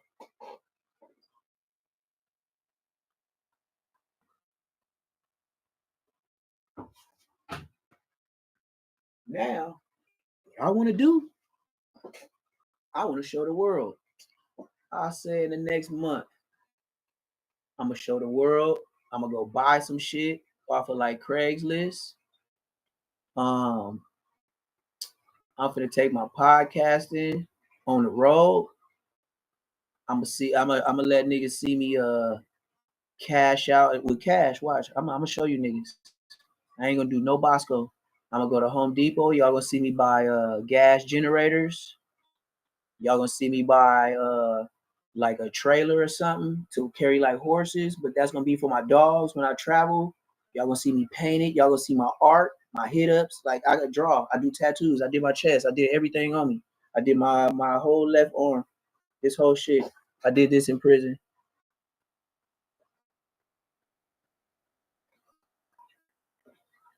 Myself. That's how you have so much time in prison. You know, like big B-Braves, what they got going on, B-Braves in them. And then I got this because I don't know if you can see this big scar. He lined it up. You see how my end is kind of offset right here? You can tell it's kind of offset.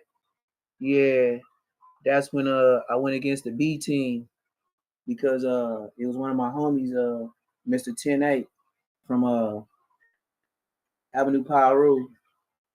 Blood was acting burnt on the yard, but I grew up with Blood. He my brother, right? So they told me that he had to go. And I said, for what? They said, because he tweaking out on the yard, he acting EOP. I said, nah, man, you know, he just got that sherm, you know. I told him, I said, I had a homie like Donut. I said, I got a homie like Donut to where Donut was gone for about like 3 to 4 months, gang. I'm talking about, nigga, I was coming way from Orange County to come check on Donut. That's why Donut, he can't say nothing about me, bro. Donut can't say nothing about me. Nigga, I used to drive all the way from Laguna to Gale every day to the hood just to see Donut sitting somewhere with a beer cuddled up like for dear life. And then I'd be like, hey Donut, hey man, you took a shower? Hey Donut, hey yeah, they make up lies. I said, hey Donut, you hungry? Woo, this and that. So I never took him to shower. He never wanted to, but I would force him to get something to eat. So as we walking, he'll see a hit up, and he was so nigga tweaking, and he was like, this is a sign from God. I'm like, Donut, what are you talking about? He's like, you see that the hit, like every hit up, something in his head was triggering that it was a sign from God. Like I was like, Donut, let's cross the street. The nigga used to do shit in the middle of Manchester and fucking Inglewood Ave. I'm taking that nigga from 7-Eleven to the motherfucking Carl Jr. This nigga stopping in the middle of the road, like I didn't want to know who sold it to him because I know he do sure. Like, what am I gonna do to the person that gave him what he wanted? And then how am I gonna be mad at the person for selling him gas? Because he probably sold him the purest because he the homie, right? So how can I be mad? Like I'm a hustler, so that's why I always think at that level because I sold everything. I sold Dulo his last sherm stick. Like Munchie B try to get on Ed Hefe. Talking about, yeah, he even speak bad on the Inglewood legend, the guy, Dulo. Nigga, what the fuck is you talking about, nigga? I'm the last nigga in the hood he saw, nigga, before he got murked, and I told him, nigga, not to go there. Nigga, I'm talking about the guy bad and this and that. Nigga, I double dipped his stick. He had 2 broken shins.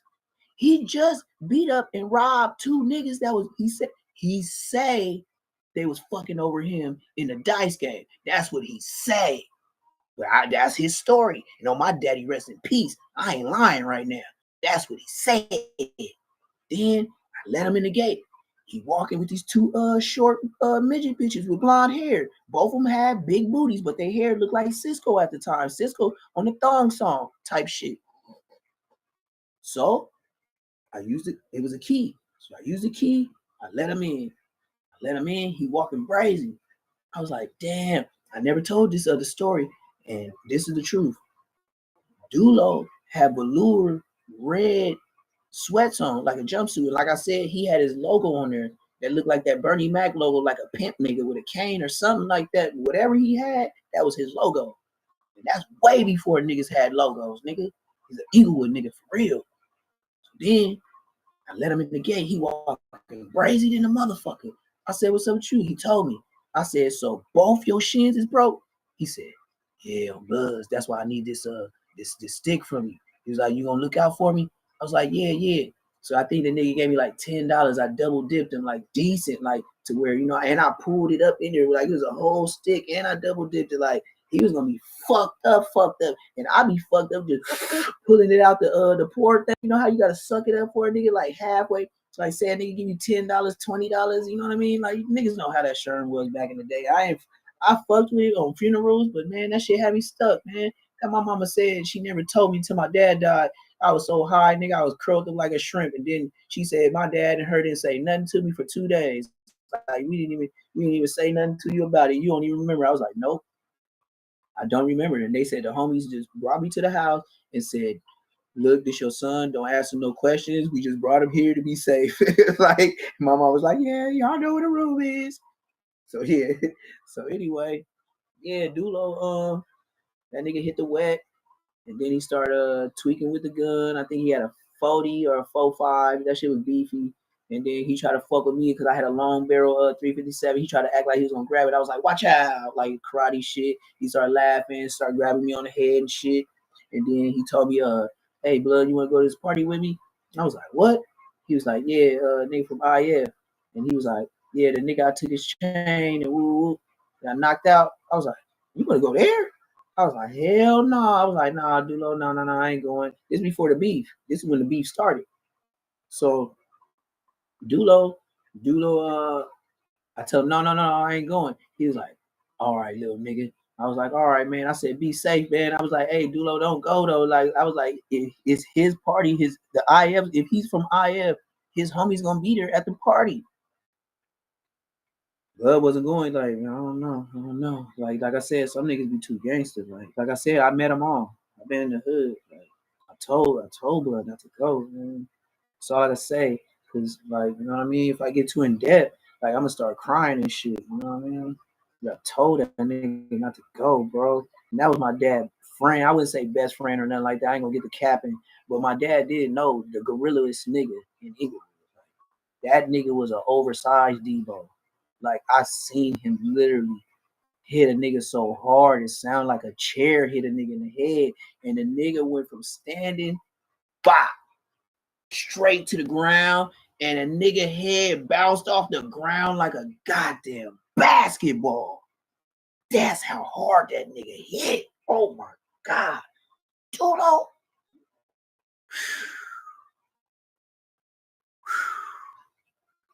Now, one fade that I would say that would be a good one today, if Dulo was alive at his prime, and Donut at his prime. Donut, man. Like I said, Ray J got him a bull. Ray J do got a homie that nigga a fade. I'm talking about. I don't care if it's a big nigga like him. You're gonna see some Incredible Hulk hits, and I ain't put no extras on it. But if he see 4 extras, and he was talking about off the back, I think after Donut, he gonna be. I ain't gonna lie to you. Either he's going to bed or 4 extra for to have some missing teeth. I ain't just trying to say that's my homie. I ain't trying to discredit 4 extra by no means. But I know this nigga Donut. I think Kimbo Slice was smashing, but I think Rose. Well, I can't say Rose because look, Donut I seen in the flesh. I went to prison when Jomo got bigger. See, when I went to jail at 18.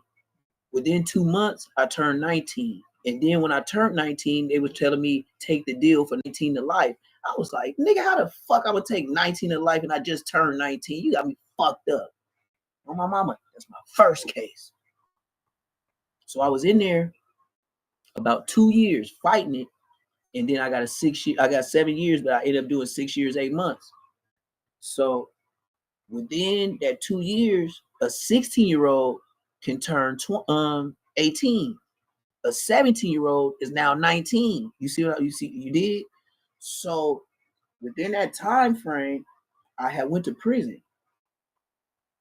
But then I had got out. That shit didn't happen with when I got out of prison, that shit didn't happen with him yet. So just adding up some time, I could say Rosemo was about 23 to 25 when that happened. And like I said, I did 6 years, 8 months. I'm living in Laguna Hills. I'm going to the hood, but I live so far that I'm going straight to my hood. I didn't see Rosemo and all that shit. So then I ended up catching another case. And I took a deal quick. By the time I hit reception, that's when I got a magazine of hip hop source media or something, because I was a rep. I was a blood rep. Like everybody had to check into me. Nina Boy, his brother that died, that he did the No Good from Fruitown Brims. If you look up Nina Boy and look up his brother No Good from Fruitown Brims, that was my celly. Yep. The only thing we had beef with, I was uncut. He was cut. I think he was like UBN or BL. I was nothing. That's the only thing I didn't like about him, because I know how that go. Y'all niggas will bust on the bloods. I don't like that shit, nigga. Like I don't like that super politic. If a nigga out of pocket, he out of pocket. But you can't, come on, man, that super blood shit. Like I'm not a super, I mean, I got it on me. You know what I mean? But I just do this because it's so nigga, but nigga, because I'm hitting with the force. That's why I say I'll go at it with 4 extra. Nigga, pay me, nigga, I'll go with anybody, nigga. Nigga, I'm different, because in the county jail, it ain't no choice. Oh, he too big, he too fat. Oh, he from the, I'm gonna fight his homie, but I ain't gonna fight him. Like, what you picking and choosing for, nigga? This ain't no McDonald combos, nigga, 1 through 9, nigga. If you say you like that, nigga, all of them, nigga. All of them, nigga. That's why I said, but 4 extra, put the dub on it. Because we all say all of them, but just like Aunt Hefe said, nigga, you ain't finna come in no goddamn dorm talking about I need motherfucking 10 off the bat. Nigga, you finna get a 10. Nigga, they finna pack your ass. Nigga, the county jail is off the chain and they ain't got no goddamn rules. But as far as Rosemo and Donut, 2 different age brackets. See, Donut is my big homie. Then it's me. Then it's Rosemo. So that's a whole, you looking at 8-year gap. You know what I mean? And then with hood politics, if they did get into it, it would be more my age to fade Rosemo, because you're not going to touch. Like, I'm the in-between. So all he got to do is say, go get him. Because you have to. You have to. You have to. You don't give the, like, you're on your way to trophy status. So as being a trophy, and I don't see how these young niggas say they trophies. Trophies is OGs. Trophies is G's. Bosco, I gotta give him to him because he survived it, but I say lowercase G. He's not a big G. He survived. He's from the hood, but G, you ain't. The Bosco's only ever got caught with a gun. That's it. But me knowing Donut and me knowing Rosemo, and then to know what he did to the game ain't no little nigga.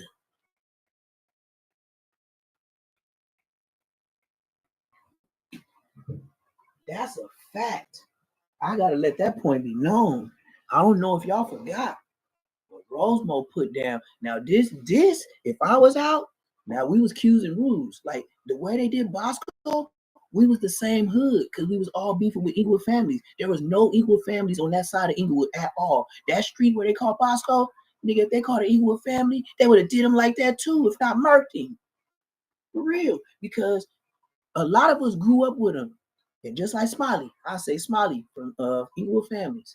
This nigga told me straight like this. And my name was still T-Dog. My name was still Lil T-Dog. I didn't change it yet until I got out the pen, because niggas kept saying my name and they never knew who Big T-Dog was. everybody thought it was just me. So I was like, damn, nigga, I've been to prison so many times and squabbled and did so much. Nigga, my name is yours. But they think I'm you and you ain't this shit. Yeah, at the mall, at the Beverly Center. But this is what I was saying. If I was out, Rosemont would have got DP. Because he did it in front of his kid. He did it in front of his kid.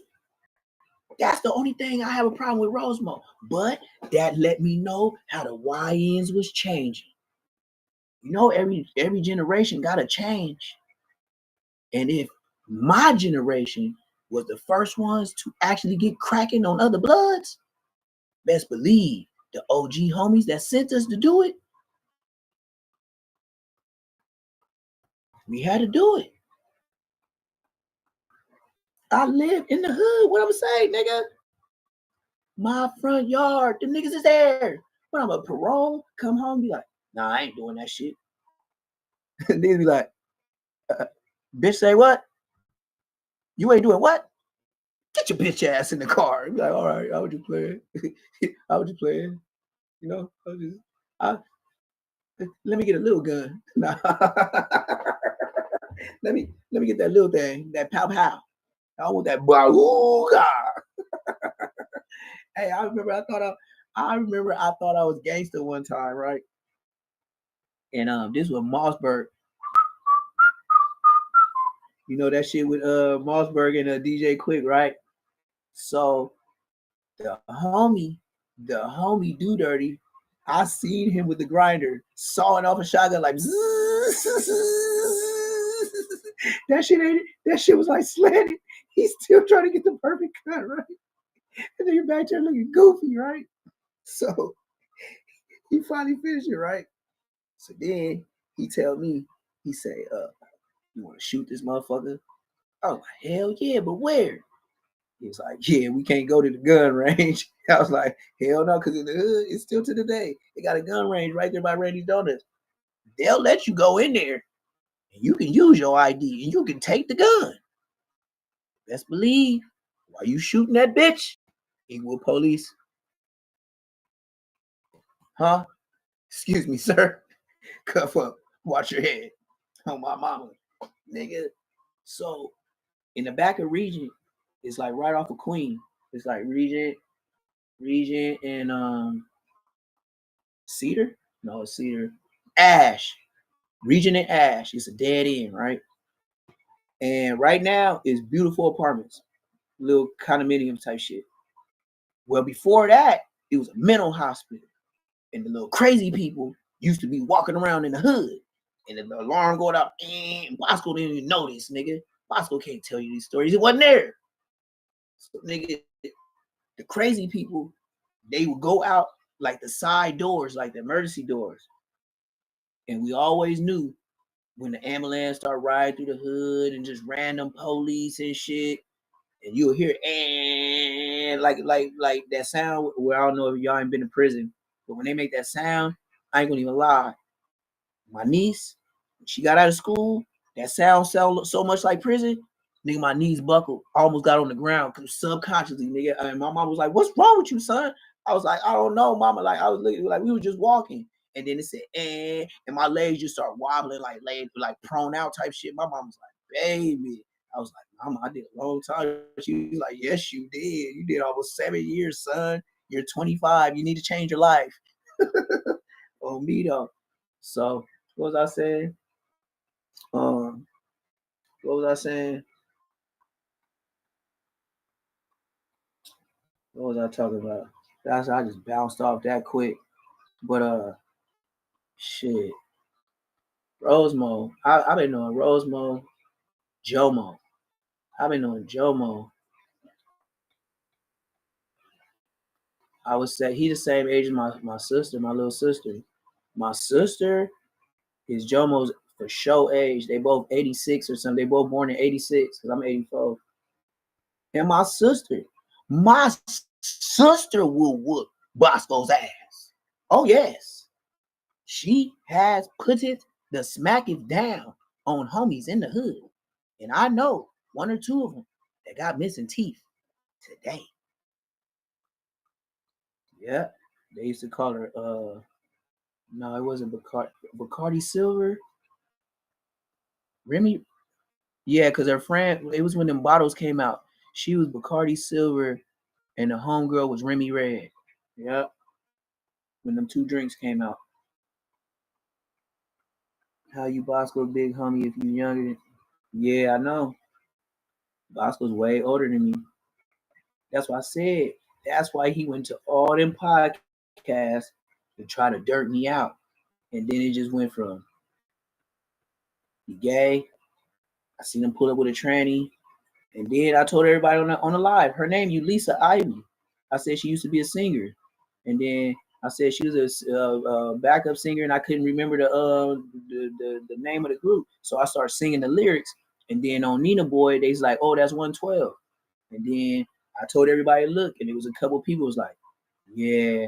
And I said, man, you can look at her. I said, some pictures, she look bad as a motherfucker. But then you got some pictures where you be like, damn, she look kind of rough.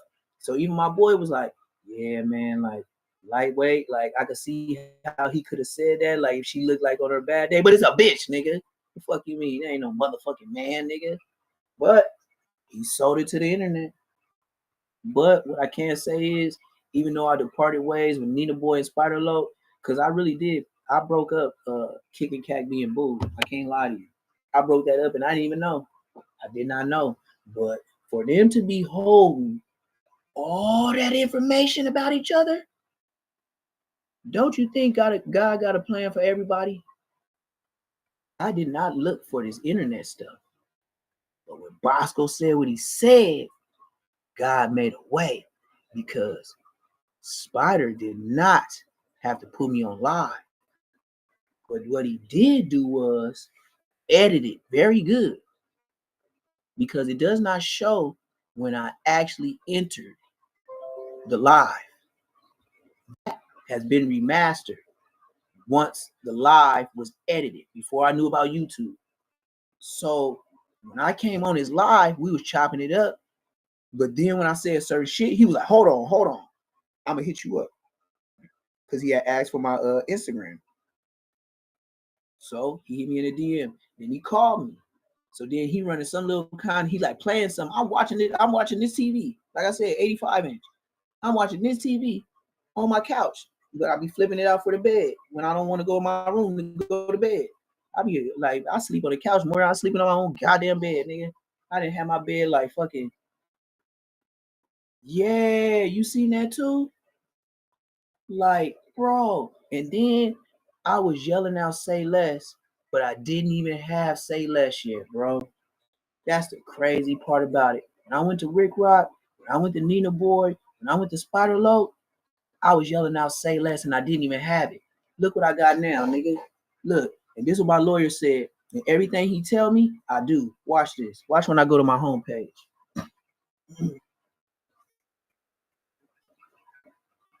Watch. I got backup.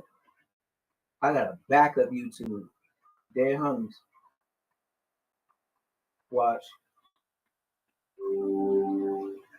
I got a backup. That's how much I'm on it, broski. That same suspect also led them on a pursuit that very similarly ended with a crash. They tell us they'll release more information about that incident sometime. I'm so ready for this YouTube. Reporting right like, even when somebody try to strike me, I'm gonna be back up. I'm gonna be right back up, gang. Like it ain't even like. Look at this. Look at that. That's why I said I'm a Libra, bro. I know somebody gonna get mad.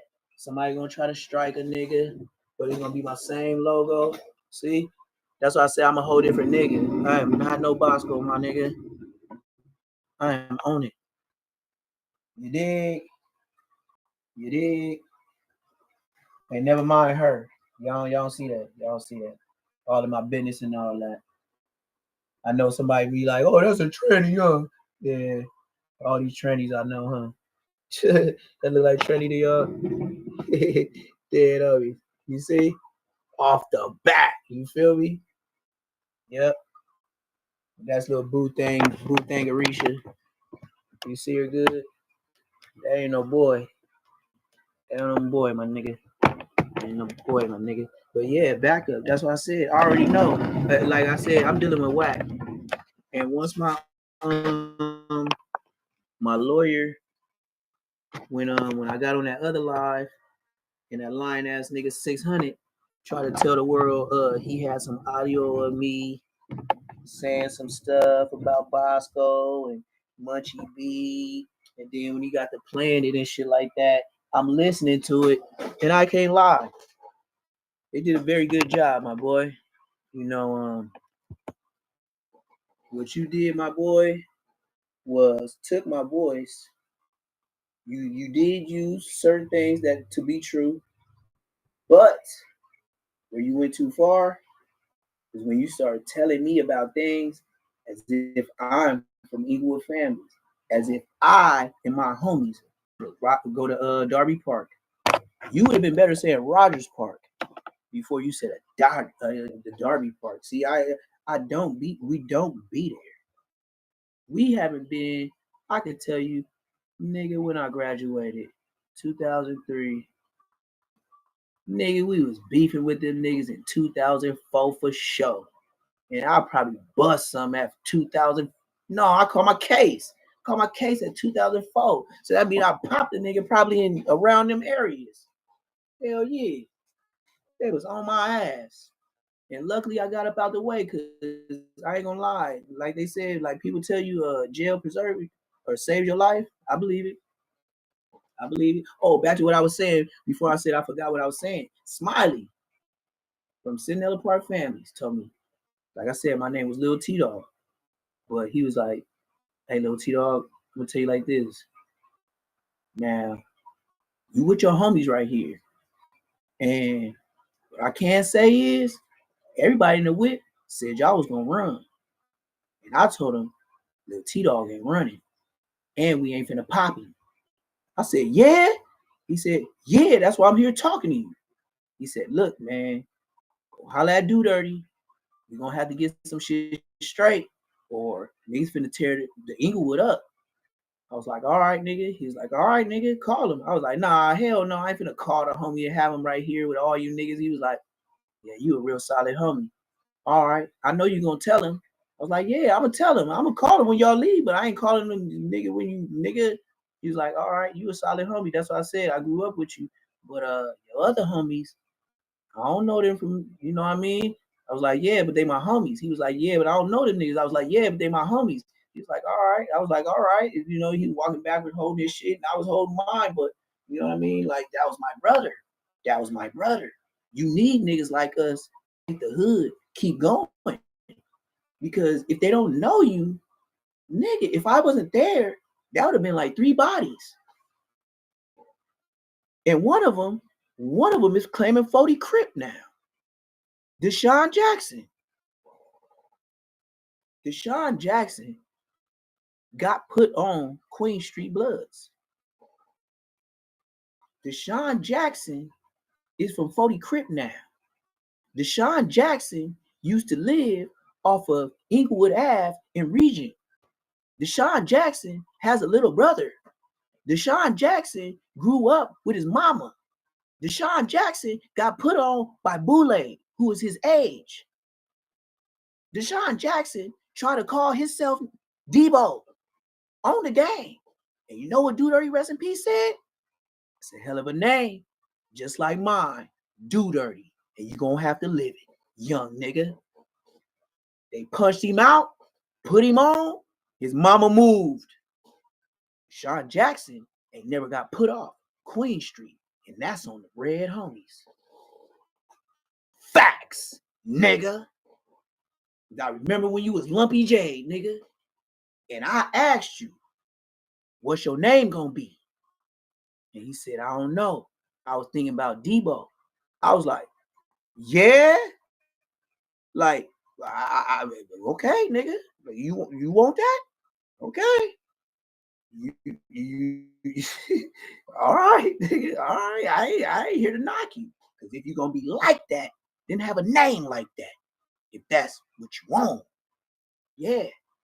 His mama started driving him to school. She drove him to school until they moved on the Red Homies. Deshaun Jackson. And the first time I seen him was with TC and Ali from Harlem Crip. We was in prison. We was in Wasco AR. Never forget, I was tattooing Ali. And TC was in there selling phones and shit, talking to the nigga, and just told me not to say nothing. But they knew. Ali was laughing, both of them from Harlem. It was like, yeah, we know cuz came out of Inglewood. And it was like, yeah, you ain't the first nigga to say it. They didn't know the hood, but he knew he came out of there. On my mama, nigga. Deshaun Jackson's from Queen Street. So if he from 40s, he still ain't got his put off, nigga. And that's a fact, nigga.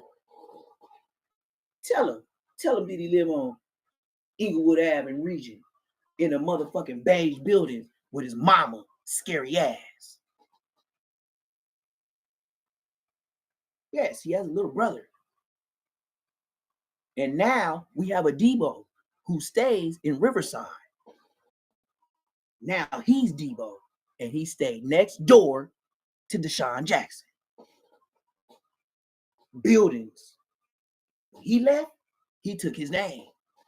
And now it is a Debo from Queen Street. And I bet you Bosco don't know that.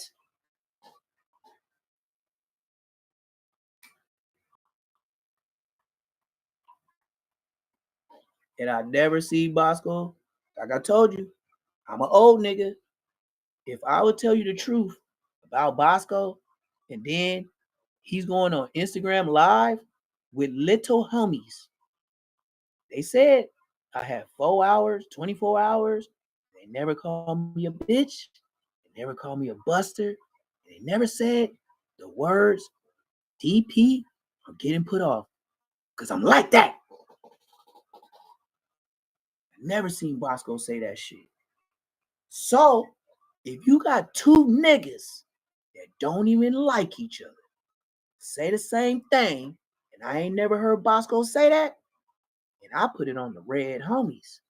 I don't know what line he be doing, but that's on my red homies in the dirt. He is still from Queen. He did not get put off. I seen his face when he got lumped up in the back. I did not watch it because it was little homie shit. It didn't involve me. His age did that to him.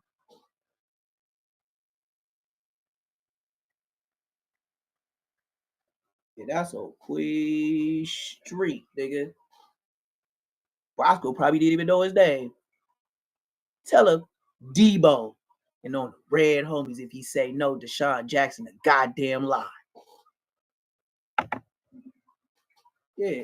And then if he want to lie some more, I'll call my sister. That's his age that went to Crozier with his bitch ass. And I would tell her church ass, I'll just tell her on the phone. I won't even tell her I'm live. Just so you get the real. You see, my sisters and brothers are more from Inglewood than Bosco. And this is a fact. Then now, do you know my sister don't even know that he said he fucked her and my girl, who he said he lied about? My sister knew that she would be waiting in the hood for this nigga and fading like a nigga. And that's my sister 2 years younger than me. And that's a fact. Bosco is not like that. My sister is like that. What's up with it, Neptune Lagoon? Yeah, what's the deal? Late night. Hell yeah. What else I know about these niggas? Deshaun Jackson for sure. That ain't no cap. He lived on Regent. Document these words. Regent and Inglewood Ave. In between Eucalyptus and Inglewood Ave, Regent. On your way, like going to the court building. Yep. It was him, his mama, and his little brother. Tell me you don't got a little brother. Yeah, I know that much about him. It wasn't no sister. It was a little brother. And his mama seen that nigga face. And like I said, remember I told you, a lot of niggas was trying to be from the hood. We was all 83, 84, 85. We was 25 deep, no big homies.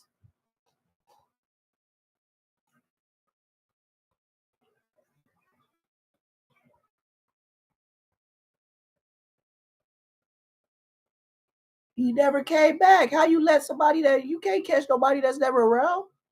That's like finding Where's Waldo. What you think we will go to the 40s and say, hey, Deshaun, hey, you gonna come get your put off? You know you still in blood, right?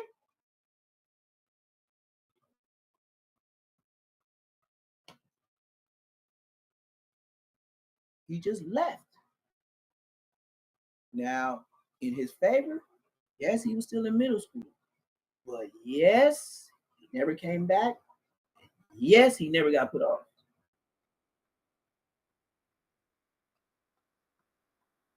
This is what I know about Deshaun. I don't know if he liked that. Because to be a football player, you didn't have time to be like that. Second, if he ever was, he left us in the early years of middle school.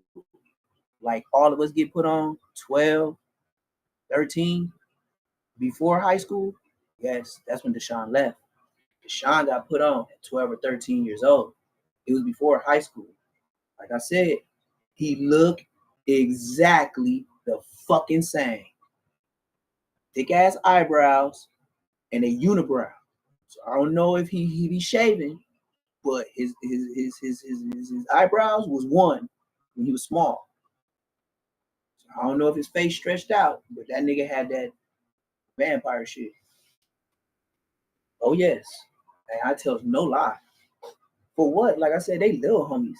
Like why would I lie on a little homie? Bosco's a little homie. Nigga, I could tell you when you got there what you was wearing. Nigga, I told everything about your business. How I know where you was from, who little homie you was, where I seen you at, what year you got put on. Nigga, that means I'm the history book. Who is you? You got to be the little homie. There's no other way around it. I know too much. You have to be the little homie. You a little homie in years. You a little homie in history. You a little homie as far as homies that have been lost before you got here that I knew personally that you could never talk about, but you heard about. You like, oh, he's a legend. Yeah, you heard the stories. I was with him. Just like Big Munchie B. Big Munchie B was my celly.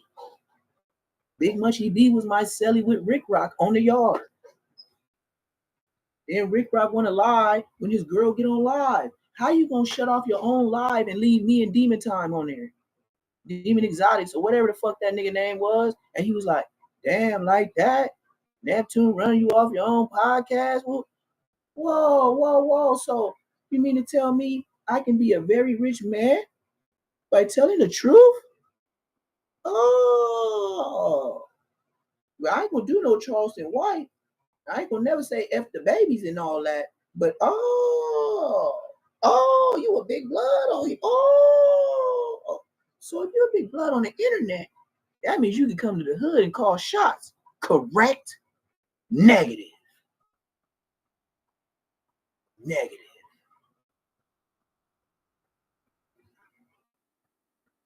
Why you think what Deshaun did that? I don't know. He just first off, I would call him smart because you gotta be some kind of ignorant and dumb to volunteer yourself to go back to your hood. I know the hood politics, but you gotta be some kind of dumb to come back to get an ass whooping to get put off. Especially you talking about I'm finna be a crip. Boy, listen. Boy, listen. You look, man. Look, man. You grew up over here and all that, but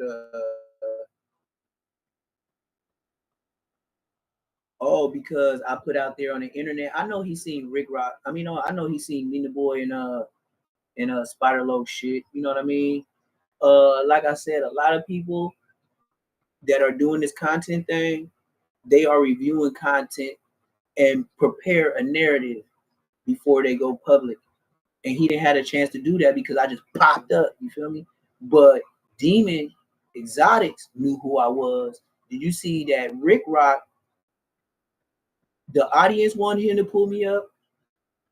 Demon Exotics wanted me to pull him up. And he was the only one. I don't know that guy. And I mean, let's do it, man. As long as he don't say no crazy stuff. And I didn't say no crazy stuff. But I guess he knew that I said that was a gay-ass prison. And like I said, this is the reason why I called it a gay-ass prison. Because maybe I misspoke it. But the reason why it was gays there is because certain prisons have hospitals. That's why I said a gay-ass prison. So anybody with HIV or terminal illness and cancers or anything, so all of them up there. So you'll see some homosexuals. You know what I mean? That's why I said the homie said gay ass prison. But most of the hospital prisons be gay, like people dying from HIV and stuff like that. That's where you're gonna find them. They in prison. So that's why. But I understand on the internet world, they want to make it seem like like he tried to tell me I wasn't in a cell with Tracy Davis off of East Siders. Man, I was in the cell when he was playing East Siders, nigga. The Odie Soul, that nigga did not play in the cell with me was damn, cuz the spots get hot, cake, trusted paramedic, soda, crooked ass cop. Of course, a nigga to you would do you and try to screw you. That stab you in the back and act like they never knew you. He knew I knew the words, but he wouldn't play it. And the nigga prayed 5 times a goddamn day.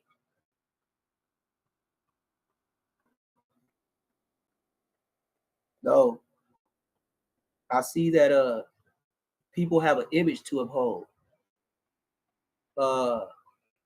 If they attach themselves to any small allegation, they don't want to go through what I did and get the slandering on the internet.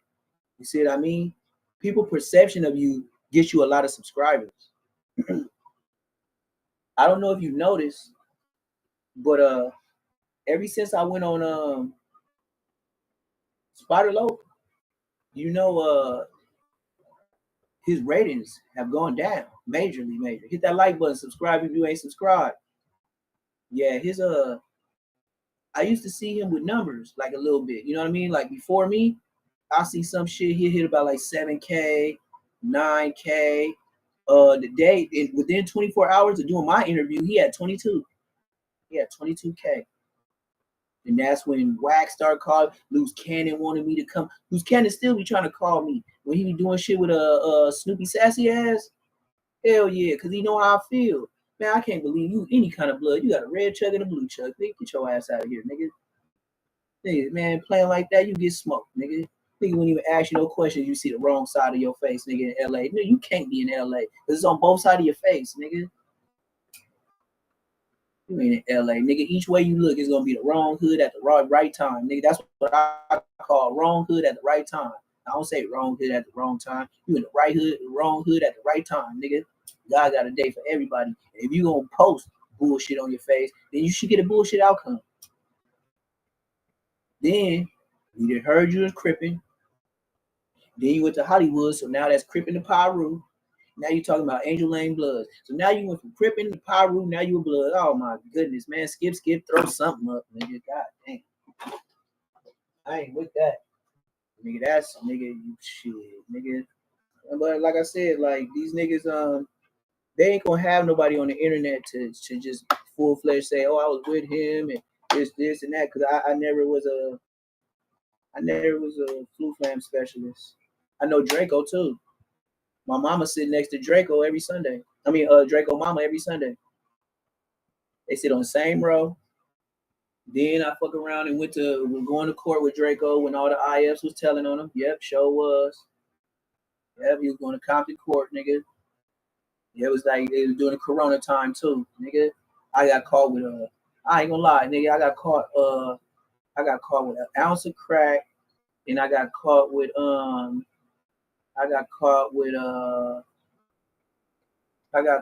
about 9 grams of crystal, like a big shard. And then I got caught with a gang of money. And then I got caught with a hoe bitch. And the hoe bitch had called on me because she was wolfing on me in the car. But I told the bitch I was gonna let her out. Like it was just somewhere. It was like some It was some truck area in Compton's, like where a lot of industrial trucks. I just pulled over, right, and I just pulled off in there, and told the bitch, get out, right. So the whole time, the bitch had pushed the motherfucking emergency thing, and I was wondering why the bitch kept saying, "Yeah, you don't scare me, nigga. You got that gun." And woo. I was like, what? I was thinking in my head, like, why this bitch keep saying a fucking gun, right? So then, yeah, I kicked the bitch out the whip, right? So then the bitch like niggas be trying to say the bitch try to leave her shit, her weave and toothbrush and all that type of shit. You know what I mean? So I threw the bitch. Yeah, you feel me? Oh, this is one of my trolls. This dude Lamont Johnson. Look him up right now. He has 1 subscriber. That's his mama, and that's on God. He got 1 subscriber. That's his mama. So anyway, let him troll. Nigga, he trying to get his game up. It's another nigga told me last night. He said, "Nigga, you ain't finna get monetized." I said, "Nigga, you know more about it than me. Nigga, you must be watching my numbers. Nigga, you from Whack? You got a Whack t-shirt on or something? Like for real." But all this shit, man. Like I said, this internet shit, I'm finna change it, bro. I'm finna take my little money that I won from this police, LAPD, and like I said, nigga, shit, I don't know what I want to do, nigga. I might just leave y'all niggas in the States. You feel me? And just buy some shit. You know what I mean? Just go out there and like, you know what I mean? Buy a house or something, like a house or something. And nigga, I'll give them 10. They said I could get a low-key mansion from some of my homies from IF that I grew up with. That's Army. They in the Army right now, like showing me guns and shit like AK, whatever they have. Nigga, them guns look different. I'm stuttering. They be with the helmets on and shit, with the Daybreak Day in Afghanistan, all type of shit, nigga. Sending me that shit. But one is in the Philippines. Man, that nigga said for 10,000 you could buy a mansion, a baby castle with 10,000. Nigga, I'll give him that shit cash, nigga. Cash over, nigga. And don't look back. And still be podcasting like I'm in LA with you niggas. Cause as long as I know all these niggas, I can always speak on all these niggas. The only ones I could certify and say I don't know, and they hood, and they around my age, and I don't know you, is a 6-0. Never heard of 600. You go ahead and check him off the list. You too big for us not to know him. And then you too big to be in your hood not to have got shot. Remember, back in the early 2000s, Mexicans was warring with us too over the East Coast is stealing them bricks from the Mexican mafia. Y'all remember that? And any black person that was wearing white t-shirt, it was white t-shirt Sundays. And the Mexicans, what they was doing is how they was getting niggas. Catching niggas at stoplights with white t-shirts on, and right when they're in that turning lane, all the way out. That's how my nigga Pierre got murked. And that nigga was from a fucking, he was still holding, like Bosco tried to say, he was still holding on to a motherfucking high school clique. Murder Ones. That nigga was from Murder Ones. I forgot that nigga name from Murder Ones, but it was P something. But his real name was Pierre. They smoked that nigga. And then they was toting it like they killed the nigga from Queen Street. That's what the word in the street was. And we was like, yeah. I remember Big L Dog was like, yeah. Like they thought they got it on us. Yep. That's when the older homies, my generation above me, went and tore their ass up. And we heard it because we that close. That's why we know when we hear it, oh, they gonna come back. They gonna come back. Don't never get no Mexican hood fucked up, nigga. They are the specialists in sending kids to crash out. Grown men. Perfect example. 108th Street, 18th Streets moved up, and we told them niggas, you let some Mexicans come over there by your hood, nigga, they gonna get cracking on you. What happened? The 108th Street, or like 108th or 106th Street, 18th Streets over there by Crenshaw Mafias, over there by Morningside. We told them niggas. What happened? Next thing you know, give it about 3-4 years, man, they had young ass kids murking grown reputable Crenshaw Mafia niggas. After the first niggas start popping at them niggas was sending 14-year-olds to act like they was buying drugs and walk up on a straight, big-ass, yoked-up vet OG and smoke his ass. Trying to sell some weed or whatever he was. And they was so kids in the face. That's why they was able to get up on him. And they was canceling the Crenshaw Mafia.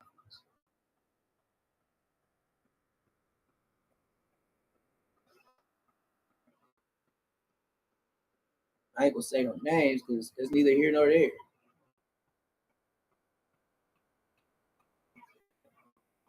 Then when I heard about the shit with old boy from Lennox, Sucker Free, sound about right.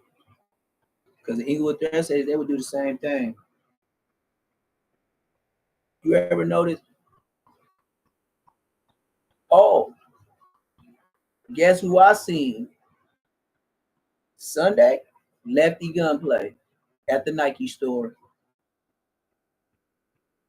I was gonna cloud up, but then I was like, Lefty Gunplay with the black community, he's not really a clout bump.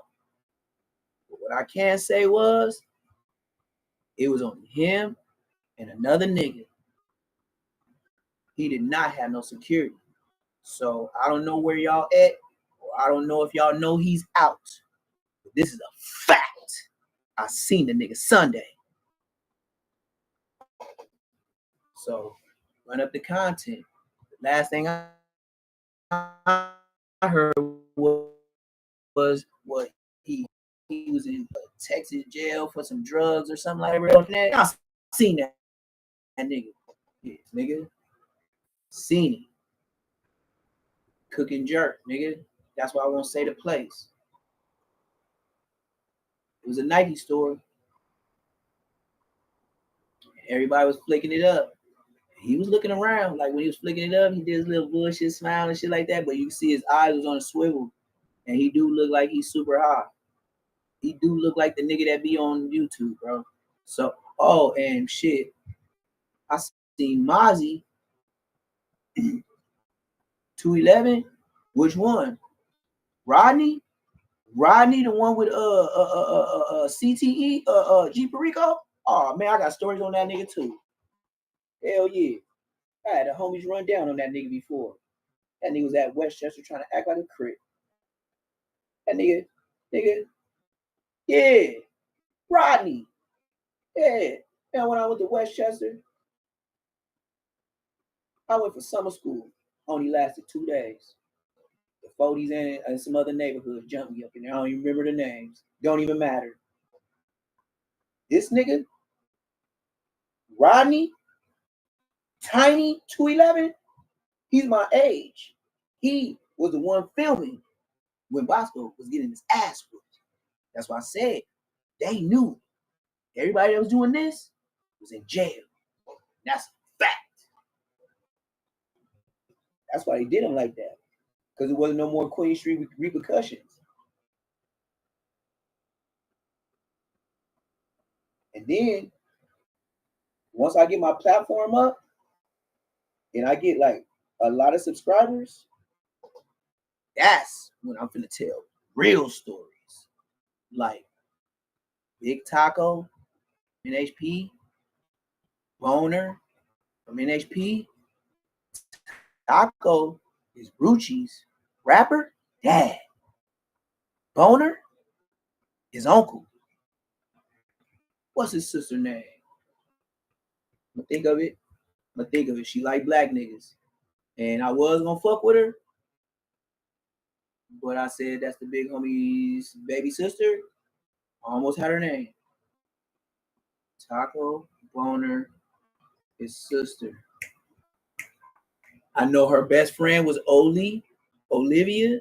She stayed on Acacia. Her brother name, he was a pretty boy.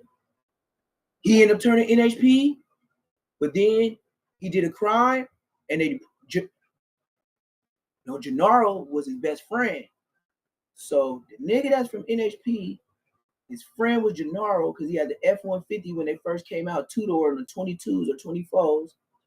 Olivia is the friend of Taco's sister. Oh, fuck off. What's her name? Damn. See, this is why I need my sister. He got a sister named Barucci. When I see him, man, that nigga was in Pampers. Guy got Goo Goo bottle in the mouth. Because Taco, Rucci, Taco baby mama was black. She brown skinned.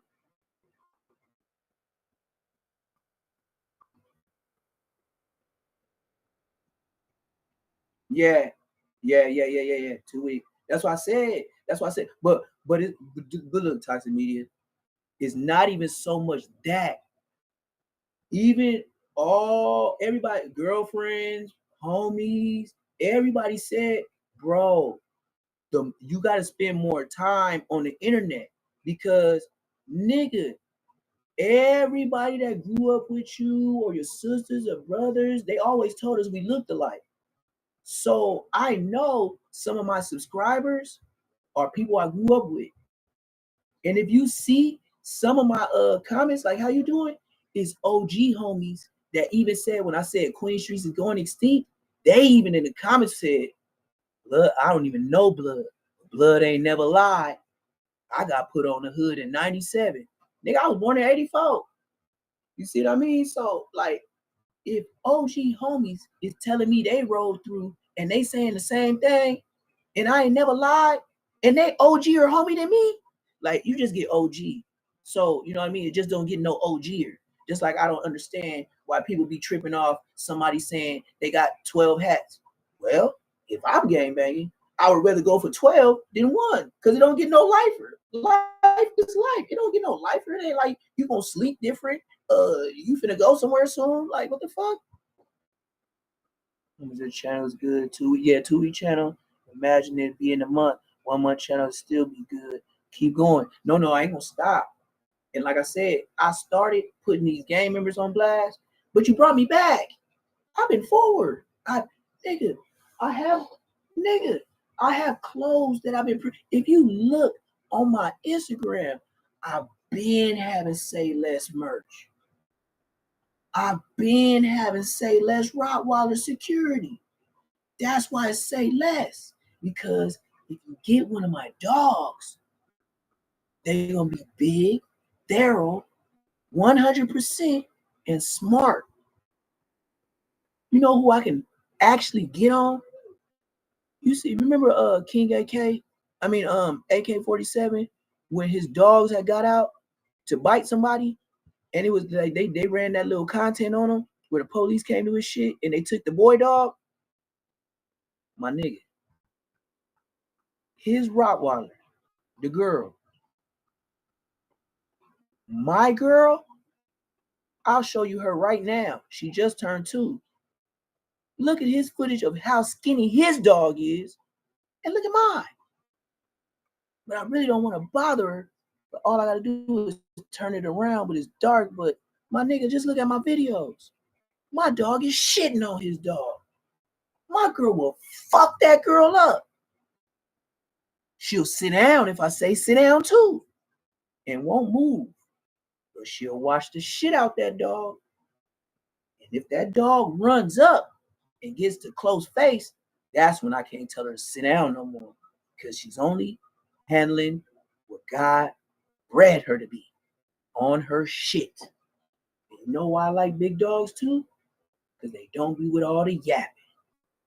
Second, if somebody get up on you, nigga, I feel sorry for your mother, even if I got one. So I'm gonna be doing everything. I'm gonna sell dogs, and I'm gonna raffle one. I'm gonna sell merch, and I'm gonna give away shit. Nigga, when I go downtown LA to look out for the homeless, I'm gonna print all Say Less shirts. Nigga, do you want a whole pizza or some slices?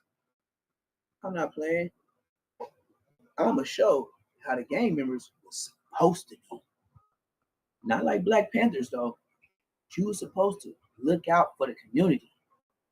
Drill rap is not looking out for the community, but I like the music. I love the music. But if you're not wise enough, mature enough, you start to believe the rap battle. And the younger you are, the more impressionable you are. You see, that's why I had 2 nephews. Let me tell you this dumbass story. I'm in the car playing. First I played, let's just say Young Boy. That album, you know what I mean? Hit. It was that one little rock and roll type shit, you know what I mean? That album. Then I put on Dirk shit. Locked Up, you know what I mean? Where E-Day was looking, E-Day or C-Day, whatever one was, they did that little short where they was playing that Locked Up song, and that nigga was looking like he was just through with in jail. He was just standing up. You could see it on his face, like he knew he was done. I played both of those songs. Tell me why my nephews is back there arguing over who the most gangsters, YB or motherfucking Lil Durk, and then had the nerve to tell me to pull over so they could squabble. I said, you bitch ass niggas don't know neither one of these niggas.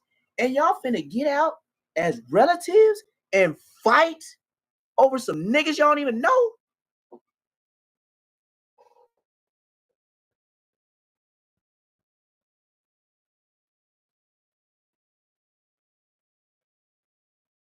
But I have to think, some of these niggas ain't never had a dad.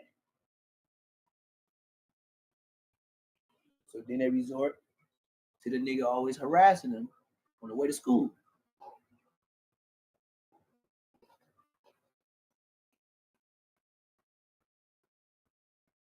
I believe that in my family all these years, they told me like the way I be roasting family members or they boyfriends that they bring home, girlfriend, or had a grandkid over here looking snotty nose, and we don't accept that at all. You do not have the baby looking like everything that they touch, they put right in their mouth. That's the only reason why you got snotty nose babies, because they get all kind of diseases and stuff. So when I see stuff like that, I roast them. And every time I really go up, everybody be laughing. I be low-key serious, but it is all fun and games. And my family have always told me, you need to start you a YouTube. I've been hearing that for over 6+ years, and they ain't never pressed a button on it. But I also know too, with everybody knowing my face, can't be riding the streets with my face. Internet. Never was thinking about this, but I'm saying, if I'm sliding through and the shit go down, everybody's gonna be like, I'm gonna be on the news. You know what I mean? I'm gonna be like Puff Daddy getting arrested. So I never wanted that light. But now, like I said, the older homies like, nigga, what else is there to do? When you get to OG, what else there to do? Hang out, show you still be in the hood, be a old statistic, a dumb statistic at that. I don't know why you want to be 40 years old hanging out with no 12 years old at the liquor store, which they don't do in my hood no more.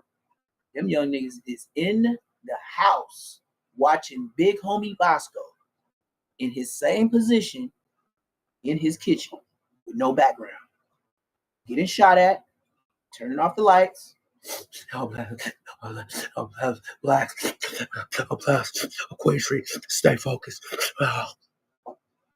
Shut your motherfucking extra off of a fucking Suicide Squad alligator face ass nigga. The fuck, nigga? You don't even look like you from this planet, nigga. Look like a real alien, broski. Like, I ain't never seen nobody as ugly as you in my life. Like, I done seen some Down syndromes. I done seen some, you know what I mean? I done seen some mutt dogs that just look terrible. But Bosco, get the ass of a baboon, the pink one. And if it's a pregnant, the ones that be in heat, and they had that poom hella swollen, and put that next to your face, and I bet you the world will say, well, you kind of got a strong resemblance. Butt face ass nigga. Know who else you look like? Nigga off of Star Wars with the crack, the little booty crack, the veins across the head, the black one. Yeah, with the yeah, baby, the hair, the bob. Yeah, baby. Do him and put his face off of Star Wars or Star Trek next to each other. Yes, they're the booty face twins. You couldn't tell them apart, just like the motherfucking Island Brothers, the Island Boys. Island boy, this island boy. Man, that shit was ridiculous. And you niggas clouded them weird ass niggas up. Man, y'all had them niggas so busting, they shitting on y'all with Lambos. Y'all gave them so much clout, nigga. They fucking 6'9", y'all niggas. Telling the world they some bugs. Oh, man. And then y'all went for the dreads. As my dad would say, got to be more careful, son. How y'all cloud up some goofies like that? And now look, niggas getting arrested with perks in the pocket. Lying, talking about they brother.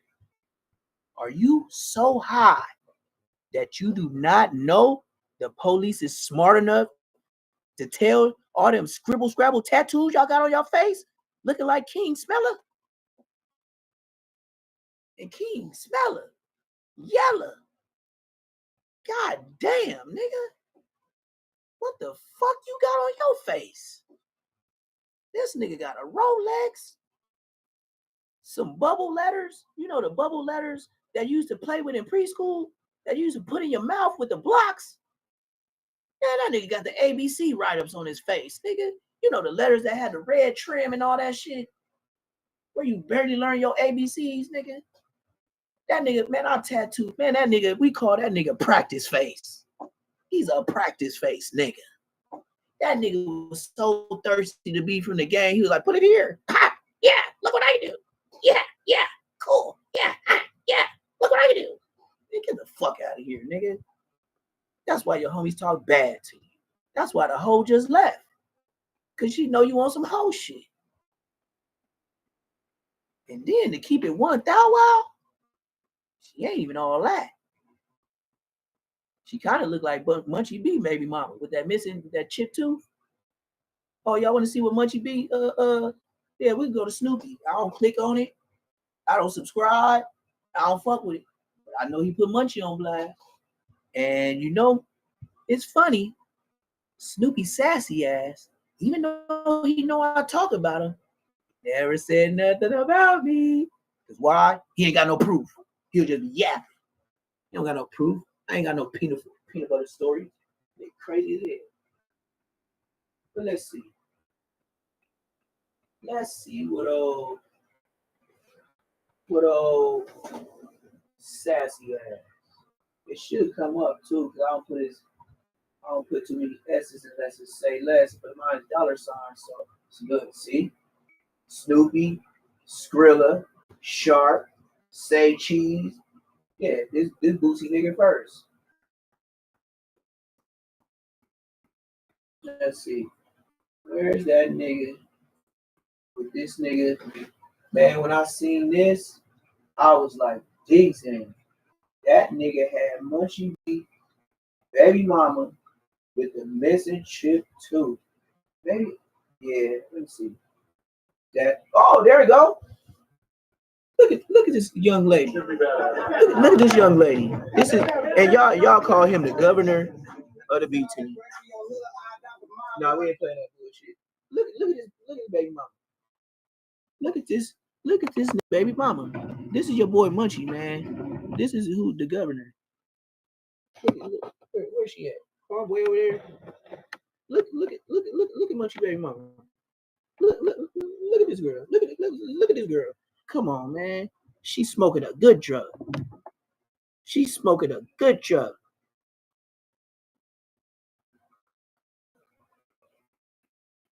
Yeah, I know, because we'll be roasting these niggas. For sure. I said, if he your boy, that's cool. Like I said, I talk facts of, that's why I'm here. Prison. If he goes to prison,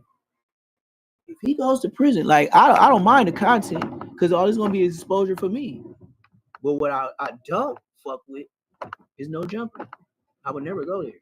I don't want that clout because, you know, I think Adam gets a kick out of saying he made somebody. I don't know if y'all noticed that, you know. I think that as long as his name is in your portfolio, he's good with you. You know what I mean?